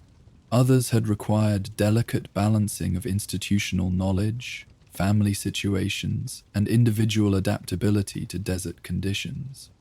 We should join them, Leto decided, glancing once more at the spaceport below where the loading operations continued with undiminished intensity. This day belongs as much to our household as to us. Together, the four descended from the observation platform, moving through the spaceport's administrative section toward the main gathering area where the Atreides household had been assembled. Halleck peeled away briefly to confer with the security detail, his professional focus undiminished despite the emotional undercurrents of the day. The great hall of the spaceport had been transformed from its usual utilitarian appearance into a space befitting the dignity of a great house transition. Atreides' banners hung from the high ceiling, their red hawk emblems seemed to soar against the black backgrounds. Refreshments had been arranged along one wall, not an elaborate feast, but comfortable provisions to sustain the household through what would be a long and demanding day. As Leto, Jessica, and Paul entered, a ripple of awareness moved through the assembled staff. Conversations quieted, postures straightened, and attention focused on the ducal family with the natural respect that characterized the Atreides household. These were not the fear-driven responses typical in houses that ruled through intimidation, but the genuine regard earned through generations of just governance. Thufir Hawat detached himself from a group of security personnel to approach his duke, the Mentat's weathered face set in its characteristic expression of alert calculation. "All proceeds according to schedule, my lord," he reported. "The guild carriers maintain their projected arrival time. Loading operations are at 73% completion." "Thank you, Thufir," Leto acknowledged. His gaze swept over the assembled household, several hundred individuals representing every aspect of Atreides' operations, from senior advisors to the youngest apprentices. Some would depart for Arrakis today, others would remain to sustain House Atreides' presence on Caladan. All had gathered for this moment of transition. The Duke moved to the slightly raised platform at one end of the hall, Jessica and Paul taking positions flanking him. An expectant hush fell over the gathering as Leto prepared to address his people. "House Atreides stands at a turning point in its long history," he began, his voice carrying easily through the hall without artificial amplification. "Today we embark on a journey that will test our resilience, our ingenuity, and our commitment to the principles that have guided us for generations." He paused, his gaze moving across the faces turned toward him, faces that reflected a complex mixture of emotions, anticipation, apprehension, resolve, and in some cases barely concealed sorrow at the impending separation. "Arrakis represents both challenge and opportunity," Leto continued. "As planetary governors, we assume responsibility for the most valuable resource in the Imperium, melange spice. With that responsibility comes danger, as the enemies of House Atreides well know." A murmur of acknowledgement rippled through the crowd. The ongoing feud with House Harkonnen was common knowledge, as was the precarious political position House Atreides occupied within the Landsraad, due to Leto's outspoken stance against corruption and oppression. "Some of you will accompany us to Arrakis today," the Duke went on, his tone warming. "Others will remain on Caladan, maintaining our ancestral home and ensuring that House Atreides continues to fulfill its obligations to the people who have placed their trust in our governance. Whether departing or remaining, each of you plays an essential role in this transition." Leto paused again, allowing his words to register fully with his audience. When he continued, his voice took on a more personal quality, as though he were speaking to each individual directly rather than addressing a gathering. House Atreides values more than efficiency or skill, though you possess these in abundance. We value the unique perspective each of you brings to our collective endeavor, the wisdom of your experience, the integrity of your service. Jessica, standing at Leto's side, observed the effect of his words on the household staff. The Duke's natural charisma was enhanced by his genuine belief in what he expressed, a combination that inspired loyalty far beyond what political calculation or material rewards could achieve. Those journeying to Arrakis will face unfamiliar challenges, Leto acknowledged. A harsh climate, water scarcity that shapes every aspect of desert life, indigenous cultures with their own complex histories and customs, political intrigue from various factions within the Imperium. His voice hardened slightly as he addressed this last point, though his expression remained composed. Make no mistake, our enemies view the Arrakis assignment as an opportunity to weaken or eliminate House Atreides. They underestimate our resilience and resourcefulness, as they have underestimated us before. A murmur of agreement, edged with determination, moved through the gathering. The Atreides military personnel stood particularly straight at this declaration, their faces set with professional resolve. Those remaining on Caladan carry an equally vital charge, Leto continued, turning his attention to the portion of his household that would maintain the Atreides' ancestral holdings. You are the living memory of our house, the custodians of traditions and knowledge that must be preserved, regardless of political developments elsewhere in the Imperium. He gestured toward Thufir Hawat, who stood with characteristic alertness near the front of the gathering. Thufir will serve as acting governor in my absence, with the support of the council we have established. His experience and wisdom will guide Caladan's continued prosperity. The ancient Mentat inclined his head in acknowledgement, his expression revealing nothing of his thoughts, though those who knew him well might detect a subtle pride in the trust his duke had placed in him. House Atreides does not abandon its responsibilities, Leto emphasized, his voice gaining strength, nor does it forget its foundations. Though our attention turns now to Arrakis, Caladan remains our ancestral home, the source of our strength, the wellspring of our values, the origin of the traditions that define us. As he spoke these words, Jessica noticed a subtle change in the atmosphere of the gathering. The sorrow of separation remained, but it was increasingly balanced by a sense of shared purpose, a recognition that distance need not diminish the bonds that united House Atreides and its retainers. The Imperium watches this transition with great interest, Leto noted, his tone becoming more pragmatic. Some observe with goodwill, others with calculation, still others with hostile intent. To all we demonstrate the Atreides way, competence without arrogance, strength without brutality, adaptation without compromise of principle. He paused once more, his gaze moving to include all present in his final statements. Today marks not an ending, but a continuation. The waters of Caladan have shaped House Atreides for generations. We carry their influence with us to the desert sands of Arrakis, just as those who remain here carry forward our shared legacy on these shores. Leto concluded simply, in separation or togetherness, in challenge or ease, we remain House Atreides. May our actions continue to honor that name. The Duke stepped back from the edge of the platform, signaling the conclusion of his formal address. For a moment, silence held the hall.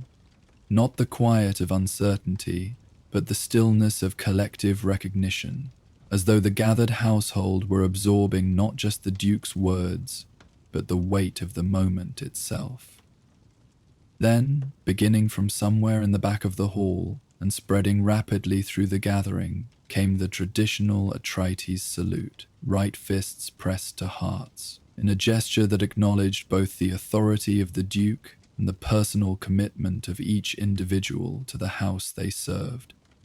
Leto returned the salute with equivalent solemnity, his own fist raised to his heart in acknowledgement of the reciprocal nature of the Atreides leadership philosophy.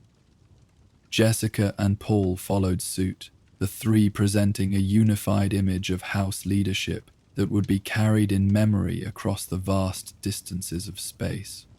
With the formal address concluded, the gathering transitioned to a more personal phase of farewells.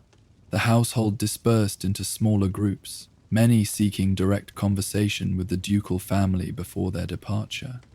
Leto, Jessica, and Paul moved among their people, speaking individually with as many as time permitted. Near one of the tall windows that lined the hall, giving view to the spaceport operations outside, an elderly woman approached Jessica, with the dignified bearing of one who had served the household for decades. "My lady," she said, offering a graceful bow despite her advanced years, "I wish to speak with you before your departure." Jessica recognized Mara Khaled, who had overseen the domestic operations of Castle Caladan since before Paul's birth. Her efficiency and discretion had made her invaluable to the household, while her institutional knowledge was unmatched among the staff. "Mara," Jessica acknowledged warmly, taking the older woman's hands in her own. "Your guidance has been essential in preparing for this transition. I'm not certain how we'll manage without your expertise." A smile softened Mara's lined face. "You'll manage admirably, my lady, as you always have. And I've prepared extensive documentation for your new household manager on Arrakis." "Documentation is no substitute for your decades of experience," Jessica observed. "Perhaps not," Mara conceded. "But adaptation has always been an Atreides' strength." She hesitated, then added with uncharacteristic emotion, "I regret that I cannot accompany you, my lady. At my age, the desert would be challenging." Jessica squeezed the woman's hands gently. "Your place is here, maintaining the heart of House Atreides on Caladan. We couldn't entrust that responsibility to anyone with less commitment or understanding of our traditions." Mara's eyes brightened with unshed tears quickly mastered. "Thank you, my lady. I've prepared something for you. A small tradition from my own family, if you'll accept it." From a pocket of her formal housekeeping attire, Mara withdrew a small cloth bundle tied with blue thread. "Desert travelers in my ancestral region carried water essences to remind them of home," she explained, offering the bundle to Jessica. "This contains distilled essences of Caladan coastal flowers. A drop in your still suit's drinking tube will bring the scent of home, even in the driest circumstances." Jessica accepted the gift with genuine appreciation, recognizing the thought and sentiment behind it. "Thank you, Mara. We'll carry this reminder of Caladan with us, along with our memories of those who keep our home in our absence." Across the hall, Paul found himself approached by a group of young people close to his own age, the children and grandchildren of Atreides' retainers, some of whom had been his occasional companions during less formal moments of castle life. "Young master," the eldest of the group greeted him with the awkward formality of adolescence, "we wanted to wish you well on Arrakis." Paul recognized Brom, the grandson of one of the castle's senior security officers. They had sometimes trained together in basic combat exercises when Paul's schedule permitted such informal interactions. "Thank you, Brom," Paul replied, deliberately matching the other young man's formal tone before allowing a more personal note to enter his voice. I appreciate that all of you came to the spaceport today. A girl a year or two younger than Paul, Alith, daughter of an Atreides communications specialist, spoke up with the directness characteristic of her age. Is it true the sand on Arrakis can swallow entire vehicles if they stop moving? The question broke the tension, drawing small smiles from the group. Paul included. So I'm told, he acknowledged. Though the desert holds many wonders alongside its dangers, the ecology alone represents a fascinating adaptation to extreme conditions. You sound like you're looking forward to it, observed another boy, his tone suggesting he found this perspective difficult to understand. Paul considered his response carefully, aware that his words would be remembered and repeated among the younger generation of the Atreides household. I look forward to the opportunity to learn, he said finally. New environs provide new insights. Arrakis will teach lessons that Caladan, for all its beauty and abundance, cannot. The young people absorbed this perspective with varying degrees of comprehension. Brom, the eldest, nodded slowly. My grandfather says House Atreides always finds strength in challenges. The desert will be your greatest teacher yet. And yours as well, Paul replied. Those of you coming to Arrakis will experience this learning firsthand. Those remaining on Caladan will face different but equally important challenges. His response acknowledged that some of these young people would accompany their families to Arrakis, while others would remain behind. A division that had created its own tensions within the peer group. By emphasizing the value of both paths, Paul demonstrated the diplomatic awareness that had been cultivated in him since childhood. Nearby, Gurney Halleck had assembled a group of Atreides soldiers who would form the core of the security detail on Arrakis. His scarred face was set in lines of professional seriousness as he delivered final instructions. Maintain standard Atreides security protocols during the transition, he directed, his voice carrying the authority earned through years of combat experience. The guild ships provide a neutral environment, but vigilance remains essential. We assume active hostile intent from the moment we enter Arrakeen airspace. The men and women before him absorbed these instructions with the focused attention of professionals, their postures reflecting the disciplined training that made the Atreides military forces respected throughout the Imperium despite their relatively small numbers. Remember, Gurney continued, we enter Arrakis not just as a military presence, but as representatives of House Atreides, governance, philosophy. Your conduct will be observed and judged by local populations who have experienced only Harkonnen brutality for generations. He paused, his gaze moving across each face, establishing individual connection before concluding. Discipline tempered with humanity, vigilance balanced with respect. These are the Atreides methods that have earned loyalty beyond mere obedience. Carry them with you to Arrakis, as surely as you carry your weapons and your training. The soldiers acknowledged these instructions with crisp salutes, their expressions reflecting both professional commitment and personal loyalty to the house they served. Gurney returned their salute with equal precision before dismissing them to their assigned departure and preparations. Across the hall, Duke Leto found himself engaged in conversation with several older retainers who had served House Atreides for most of their adult lives.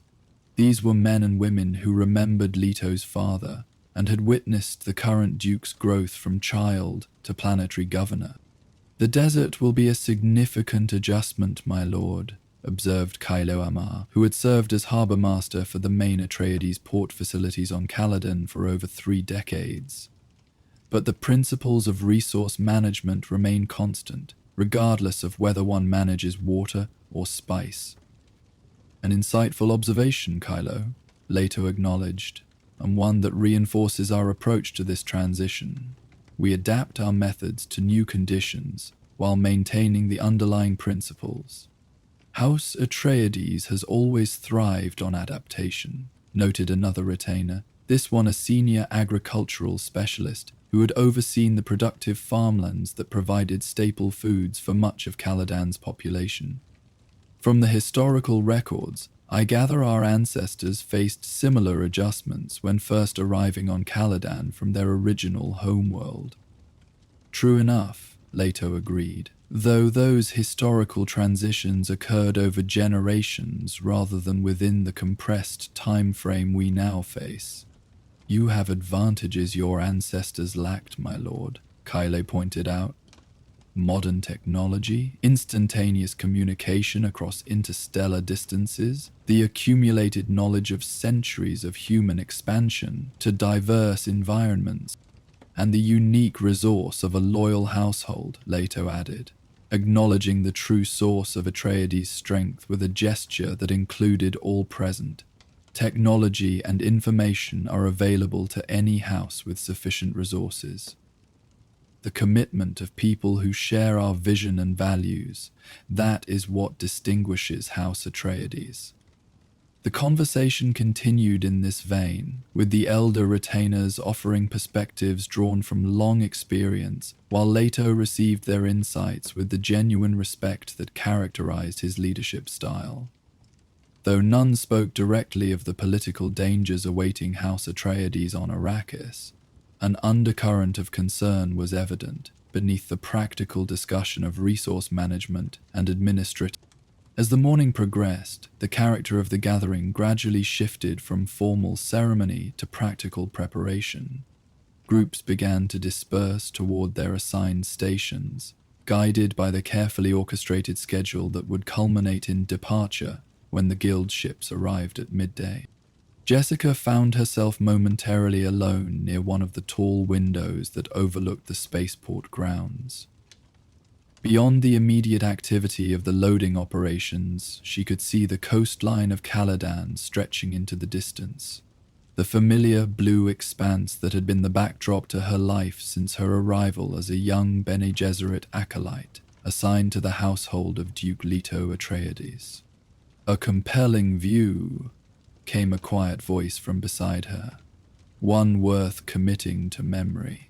Jessica turned to find Dr. Wellington Huey standing nearby, the Suk physician's formal black attire contrasting with the diamond tattoo on his forehead that marked his conditioned loyalty. His expression was contemplative as he gazed out at the Caladan landscape. "Indeed, Doctor," Jessica agreed. "Though memories of such beauty can be a double-edged sword when one faces very different surroundings." "A philosophical observation, my lady," Huey noted with mild surprise. "Though I suppose the Bene Gesserit are trained to consider the psychological dimensions of experience alongside the physical. As are Suk physicians in their way," Jessica countered gently. She had always found Yue more complex than his reserved demeanor might suggest. A man of considerable learning whose interests extended well beyond his medical specialization. "True enough," he acknowledged. "My training emphasized the interconnection of physical and mental well-being, a principle that will be particularly relevant as we adjust to Arrakis." "You anticipate difficulties with the transition?" Jessica inquired, studying his expression with the subtle observational techniques of her Bene Gesserit training. Yue's gaze remained fixed on the distant horizon as he replied. "The desert environment presents numerous physiological challenges, extreme temperature variations, ultraviolet exposure, water scarcity that affects everything from skin elasticity to neurological function." He paused before adding, "And then there are the psychological adjustments, the sense of exposure in vast open spaces, the constant awareness of hostile surroundings, the cultural dislocation." "You've studied these effects in some detail," Jessica observed, noting the specificity of his assessment. A faint smile crossed Yui's austere features. "Professional thoroughness, my lady. I've compiled extensive resources on desert adaptation syndromes and their treatments. Prevention before cure, as the Suk motto reminds us. Your foresight will serve House Atreides well on Arrakis, Jessica said sincerely. Yue inclined his head in acknowledgement of the compliment, though something flickered briefly in his eyes that Jessica could not quite identify. A shadow of emotion quickly mastered. Before she could probe further, however, a commotion near the hall's main entrance drew their attention. Gurney Halleck had returned from an external security check, his expression shifting from professional alertness to something approaching awe as he delivered his report to Duke Leto. Though they stood too far away to hear the exchange, the reaction spreading through those nearby made the substance clear. The guild ships had been sighted, approaching Caladan's atmosphere ahead of schedule. The news traveled quickly through the gathering, accelerating the transition from ceremony to action. Staff members moved with increased purpose toward their assigned stations, while those who would remain on Caladan began to position themselves for final farewells. Jessica made her way through the dispersing crowd to join Leto and Paul near the main doors. The Duke's expression reflected the gravity of the moment, not apprehension, but the focused concentration of a leader about to guide his people through a significant transition. The guild Heliners have entered orbit, Leto confirmed as she reached them. Their shuttles will begin descent within the hour. We're adjusting our departure sequence accordingly. All preparations are complete, Jessica inquired, though she already knew the answer from her own oversight of the household transition. Yes, Leto assured her. Thufir reports that loading operations are proceeding ahead of schedule. The advance in guild arrival time presents no logistical difficulty. Paul stood slightly apart from his parents, his gaze directed through the open doors toward the spaceport grounds, where increased activity signaled response to the guild ship's arrival. His expression was composed but intent, as though committing every detail of this final day on Caladan to memory. Jessica placed a gentle hand on her son's shoulder. "Are you ready?" she asked softly. Paul turned to her, his young face showing a maturity that sometimes caught her by surprise, despite her awareness of his advanced training. "Yes," he replied simply. Then, after a moment's reflection, he added, "I've been ready since the Emperor's directive arrived, perhaps even before." The cryptic addition reminded Jessica of Paul's occasional prescient dreams, a manifestation of his partial Bene Gesserit heritage that both fascinated and concerned her. Before she could respond, however, Thufir Hawat approached with his characteristic measured stride. "My Lord Duke," the Mentat addressed Leto formally, "the first guild shuttle has begun its descent. Estimated landing time is 22 minutes. The departure sequence has been activated according to protocol." "Thank you, Thufir," Leto acknowledged. "And the security arrangements for the boarding process?" "In place, my lord. Gurney has positioned units at all critical points. The verification procedures for personnel and cargo transfer to guild vessels have been confirmed with the guild representatives."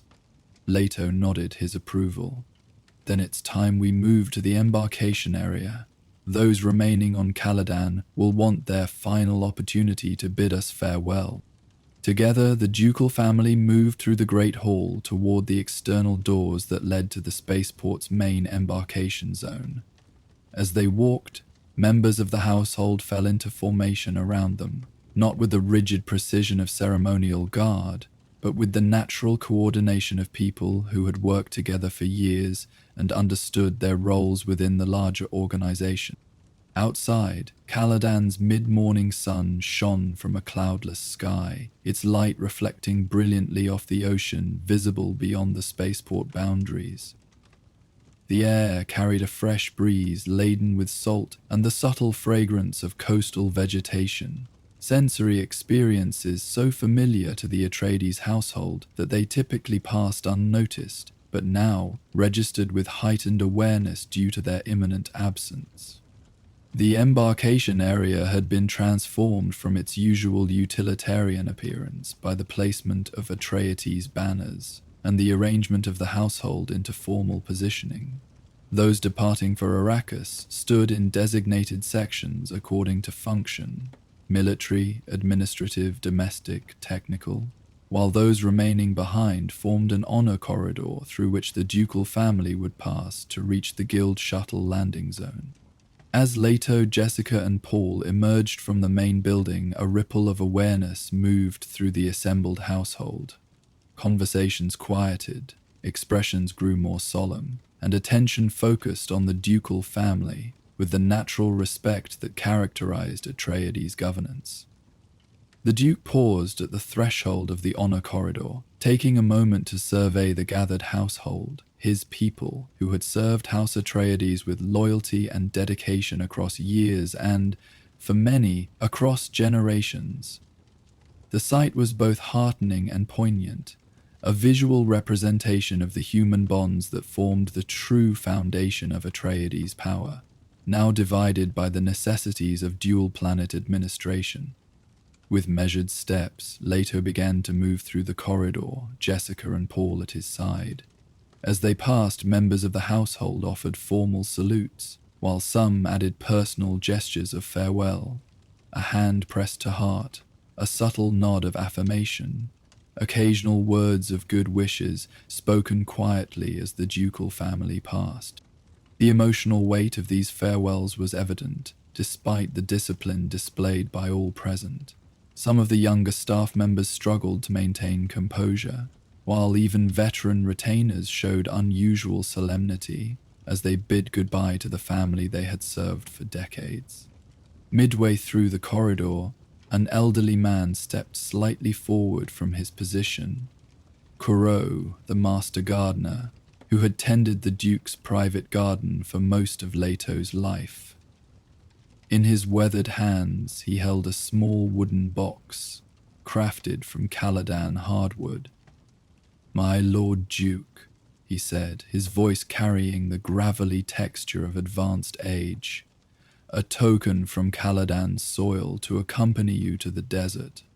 Leto paused, accepting the box with a nod of acknowledgement that conveyed more than formal courtesy. Opening it, he found a collection of carefully packaged seeds, varieties from the ducal garden, preserved for potential cultivation in the controlled environments of the governor's compound on Arrakis. The cycles of growth continue, even in the harshest environments, Corot said quietly, as does House Atreides. "Thank you, old friend," Leto replied, genuine emotion coloring his typically reserved demeanor. "The garden will await our return, as will all of Caladan." The exchange, brief but meaningful, epitomized the relationship between House Atreides and those who served it. A connection based on mutual respect and shared values, rather than mere political obligation or economic necessity. The ducal family continued through the honor corridor, each step carrying them closer to the designated landing zone, where the guild shuttle would soon arrive to transport them to the massive hayliner waiting in orbit. Behind them, the corridor began to dissolve, as those who had formed it moved toward the viewing areas from which they would witness the final departure.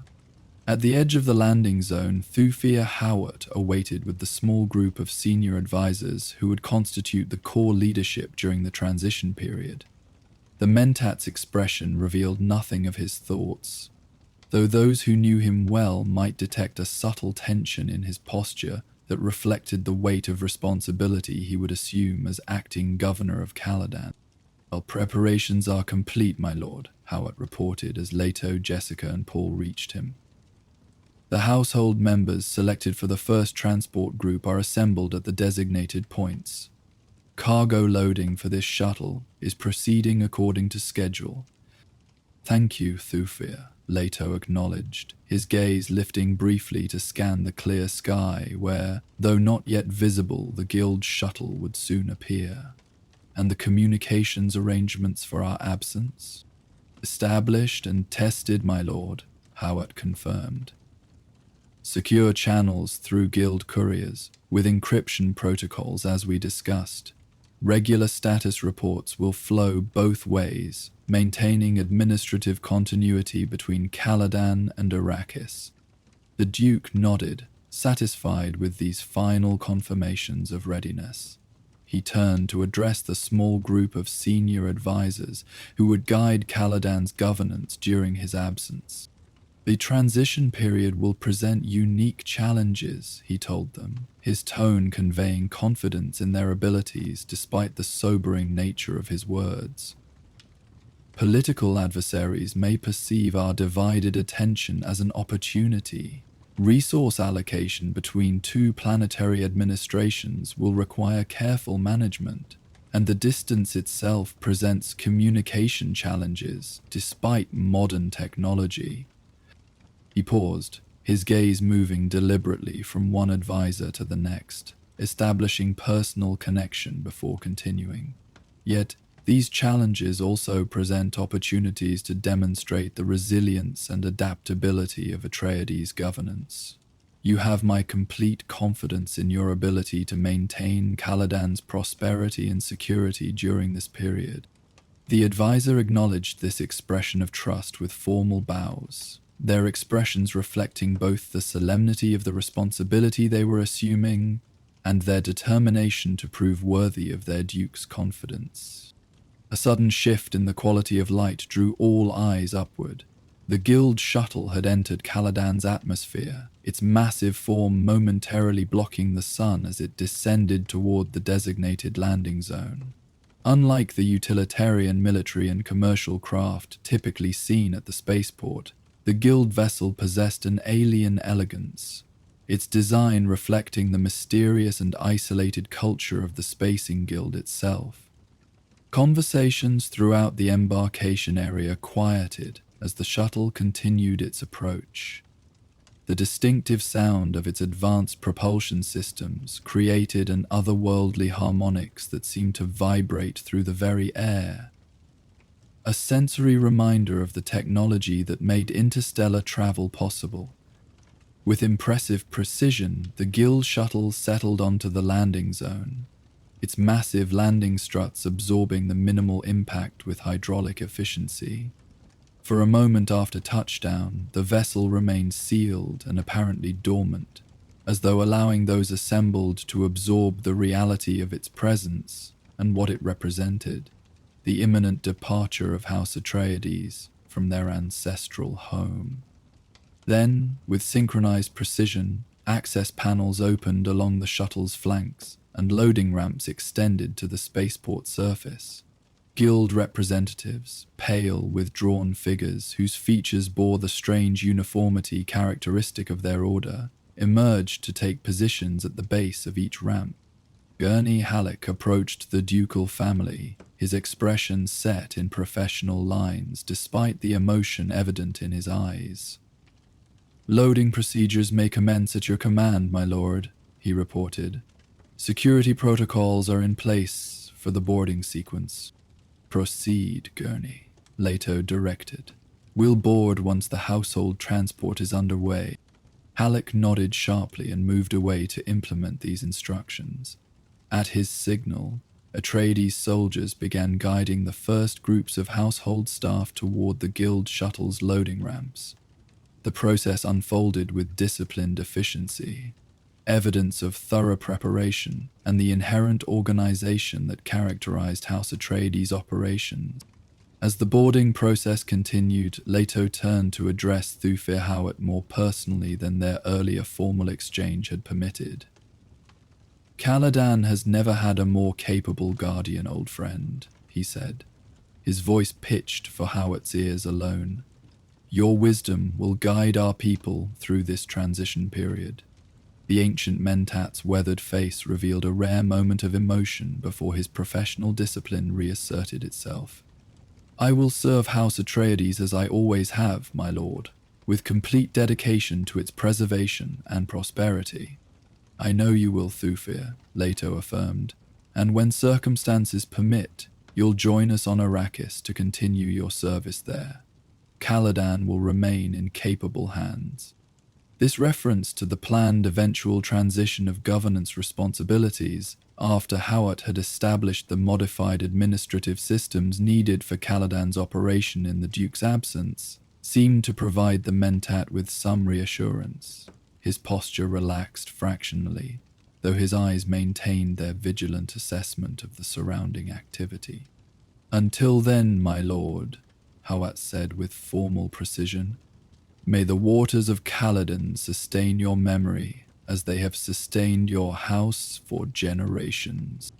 The traditional Caladan blessing, rarely spoken by the pragmatic Mentat, carried unexpected emotional weight in the context of imminent departure.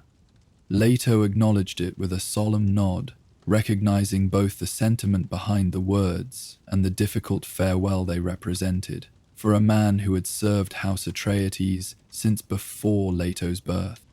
Nearby, Jessica was engaged in a final conversation with a small group of Bene Gesserit-trained women who would remain on Caladan to maintain certain specialized functions within the household. Though few in number, these women represented a significant resource. Individuals with advanced training in observation, analysis, and various subtle arts that complemented the more obvious military and administrative capabilities of the Atreides organization.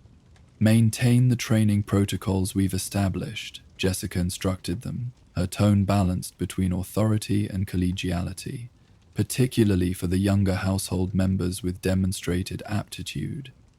The disruption of this transition presents both challenge and opportunity for their development. The women acknowledged these instructions with the subtle gestures characteristic of Bene Gesserit communication, minimal movements that conveyed nuanced understanding, not readily apparent to outside observers. Jessica responded in kind, completing the exchange with a depth of information transfer that belied the brevity of the visible interaction. Paul, standing slightly apart from these farewell exchanges, found his attention drawn to the broader tableau of the embarkation area. The loading process continued with methodical efficiency, yet beneath the orderly surface, currents of emotion were evident in the expressions and body language of those preparing to depart and those gathering to bid them farewell. Family groups embraced at the periphery of the loading zones. Parents and children, siblings, extended relations separated by the necessities of dual-planet administration. Longtime colleagues exchanged formal salutes that dissolved into more personal gestures of farewell. Young people Paul's age or slightly older maintained brave faces that occasionally cracked to reveal the anxiety of leaving behind everything familiar for an unknown and reputedly harsh world. "It's a moment worth remembering," came a quiet voice from beside him. Paul turned to find Duncan Idaho, recently returned from his advance mission to Arrakis. The Swordmaster's weathered face bore new lines of tension acquired during his time in the desert, but his eyes held the same steady confidence that had made him one of Paul's most trusted teachers. "Duncan," Paul acknowledged, genuine pleasure warming his voice. "I didn't know you'd returned to Caladan." "A brief visit only," Idaho explained, "to deliver my final report to your father in person and to accompany you all back to Arrakis on the guild transport." He gestured toward the scene before them. "What do you see when you look at this gathering, young master?" Paul recognized the question as one of Duncan's teaching methods, prompting observation and analysis rather than simply imparting information. He took a moment to study the embarkation area with renewed attention before responding. "I see House Atreides divided yet unified," he said finally, "physically separated by circumstance, but maintaining shared purpose and identity." Duncan nodded approvingly. "Well observed. And Paul continued his analysis, applying the observational techniques he had learnt from his mother and the strategic assessment methods taught by Thufir Howard. I see careful balancing of necessary skills between those departing and those remaining, ensuring both Caladan and Arrakis have the expertise required for effective operation. I see security measures integrated into seemingly casual arrangements, Gurney's men positioned to observe all approaches while appearing to be engaged in loading duties. He paused, then added with unexpected insight, and I see a theatrical display meant for multiple audiences, a demonstration of Atreides' order and dignity that will be reported throughout the Landsraad, shaping perceptions of our house during this transition. Idaho's expression reflected both surprise and satisfaction at this last observation. Your awareness of the political dimensions continues to develop, young master. Indeed, the manner of our departure from Caladan sends a message to allies and adversaries alike. His voice lowered slightly as he added, including those who may have observers present even here. This oblique reference to the possibility of spies, Harkonnen, or perhaps even Imperial, within the supposedly secure embarkation area might have alarmed someone with less thoroughgoing training than Paul had received. Instead, the young heir simply nodded, accepting this reality as one more factor in the complex strategic environment House Atreides navigated. Their conversation was interrupted by a formal announcement delivered through the spaceport's communication system. Attention, all personnel. Guild departure procedures will commence in 30 minutes. All individuals designated for first transport should complete boarding within 20 minutes. Repeat, Guild departure procedures will commence in 30 minutes. The announcement accelerated the already purposeful activity throughout the embarkation area. Those still bidding farewell completed their goodbyes with renewed urgency, while loading teams increased their pace to ensure all designated cargo was transferred to the shuttle before the Guild's inflexible departure schedule advanced to its next phase. Duke Leto rejoined Jessica and Paul, his expression reflecting the weight of leadership at this crucial juncture. It's time, he said simply. We should board now, while there's still opportunity for a dignified transition rather than a last-minute rush. Jessica nodded her agreement, and the three moved toward the main boarding ramp where Gurney Halleck awaited with a small honor guard of Atreides soldiers. As they approached, the assembled household members, both those departing and those remaining, formed an impromptu corridor similar to the one they had passed through earlier, creating a path from the Duke's position to the Guild shuttle. Unlike the previous formation, however, this one emerged organically rather than by design, a spontaneous expression of respect and affection for the family that had governed Caladan with justice and compassion for generations. The gesture, unplanned yet perfectly executed, exemplified the deep connection between House Atreides and those who served it. Leto paused briefly, surveying this unexpected demonstration with visible emotion before raising his hand in a formal salute that encompassed all present. The household returned the gesture with synchronized precision despite the lack of rehearsal, right fists pressed to hearts in the traditional Atreides acknowledgement of mutual loyalty and shared purpose. Then, with measured steps that conveyed neither haste nor hesitation, Duke Leto led his family toward the Guild shuttle, each step carrying them farther from the world that had shaped House Atreides, and closer to the uncertain destiny that awaited them on distant Arrakis. As they ascended the boarding ramp, Paul turned for one final look at Caladan, not just at the spaceport and the assembled household, but at the broader landscape visible beyond. The endless blue ocean stretching to the horizon, the distant outline of Castle Caladan perched on its rocky headland, the green coastal vegetation that thrived in the planet's humid climate. the familiar skyline with its particular quality of light filtered through moisture-laden air.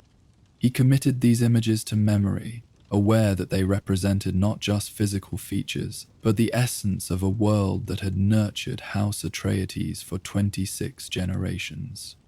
Whatever challenges awaited on Arrakis, whatever successes or failures, triumphs or tragedies, this moment of transition would remain a defining reference point in the continuing saga of the Atreides legacy.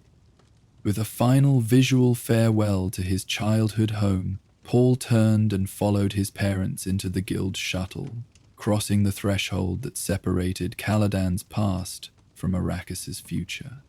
Inside, the shuttle's interior reflected the same alien elegance as its external design.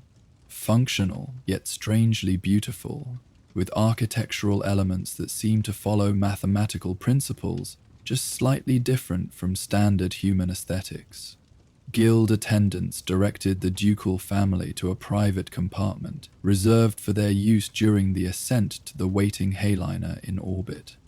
As they settled into their designated positions, securing themselves for the departure sequence, a subtle vibration passed through the shuttle's structure, the first indication that pre-launch procedures had commenced. Outside the small viewing ports, the embarkation area was now visible from a slightly elevated perspective, the assembled household appearing as a formal pattern of human organization against the spaceport's utilitarian background. No announcement marked the actual moment of liftoff, only a gradual sensation of increasing weight as the shuttle began its controlled ascent, followed by the visual evidence of the ground falling away below. The spaceport diminished rapidly, becoming merely one feature in the broader landscape of Caladan's western coastline. Then the shuttle banked slightly, orienting itself for the most efficient atmospheric exit trajectory, and the view shifted to encompass a vast expanse of ocean that seemed to extend infinitely toward the planet's curved horizon. Jessica reached across the small space to place her hand briefly over Paul's, a rare public gesture of maternal affection. "Remember this view," she said softly, "not with longing or regret, but as foundation and context for what lies ahead." Paul nodded, understanding the deeper meaning behind her words. Caladan would always be part of House Atreides, regardless of where duty and imperial politics might lead them. The planet's influence, its rhythms and resources, its traditions and temperament, had shaped the Atreides' approach to governance across centuries. That influence would continue, translated and adapted to new environments, but never abandoned. The shuttle's ascent accelerated as it reached the upper atmosphere, the vibration of air resistance giving way to the smoother motion of spaceflight. Through the viewing ports, the blue of Caladan's sky gradually deepened and then darkened entirely to reveal the star-filled blackness of space. The planet itself became a curved segment of blue and white and green at the edge of the visible field, no longer an all-encompassing environment, but one world among countless others in the vast expanse of the Imperium. In orbit above Caladan, the Guild Hayliner waited, a vessel of such enormous size that it defied conventional descriptive comparisons.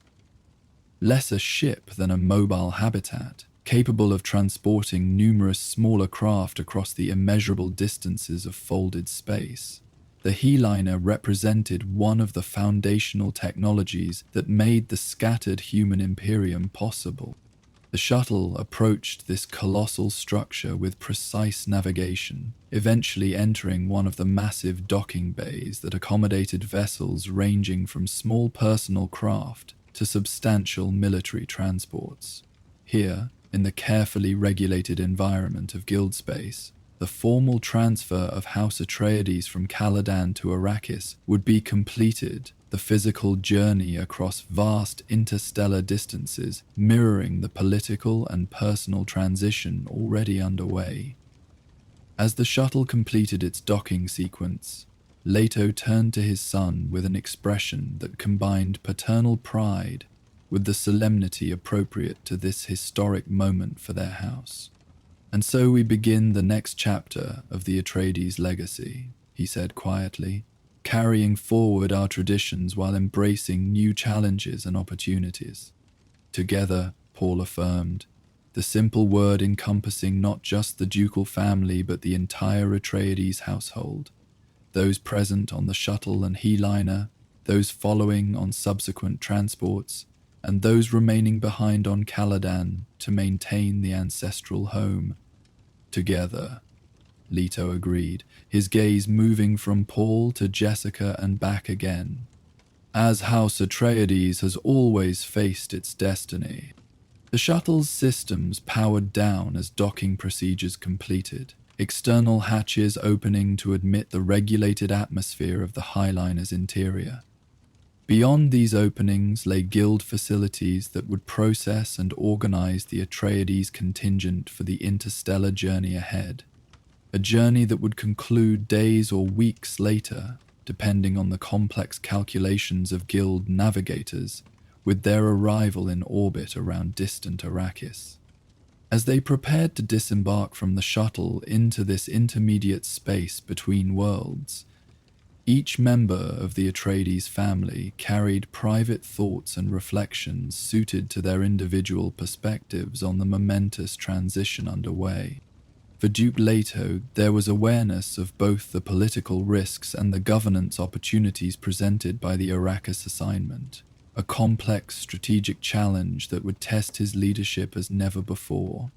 For Lady Jessica, there was the dual consciousness of her role as ducal consort supporting House Atreides and her deeper Bene Gesserit training that perceived patterns and possibilities extending far beyond immediate circumstances.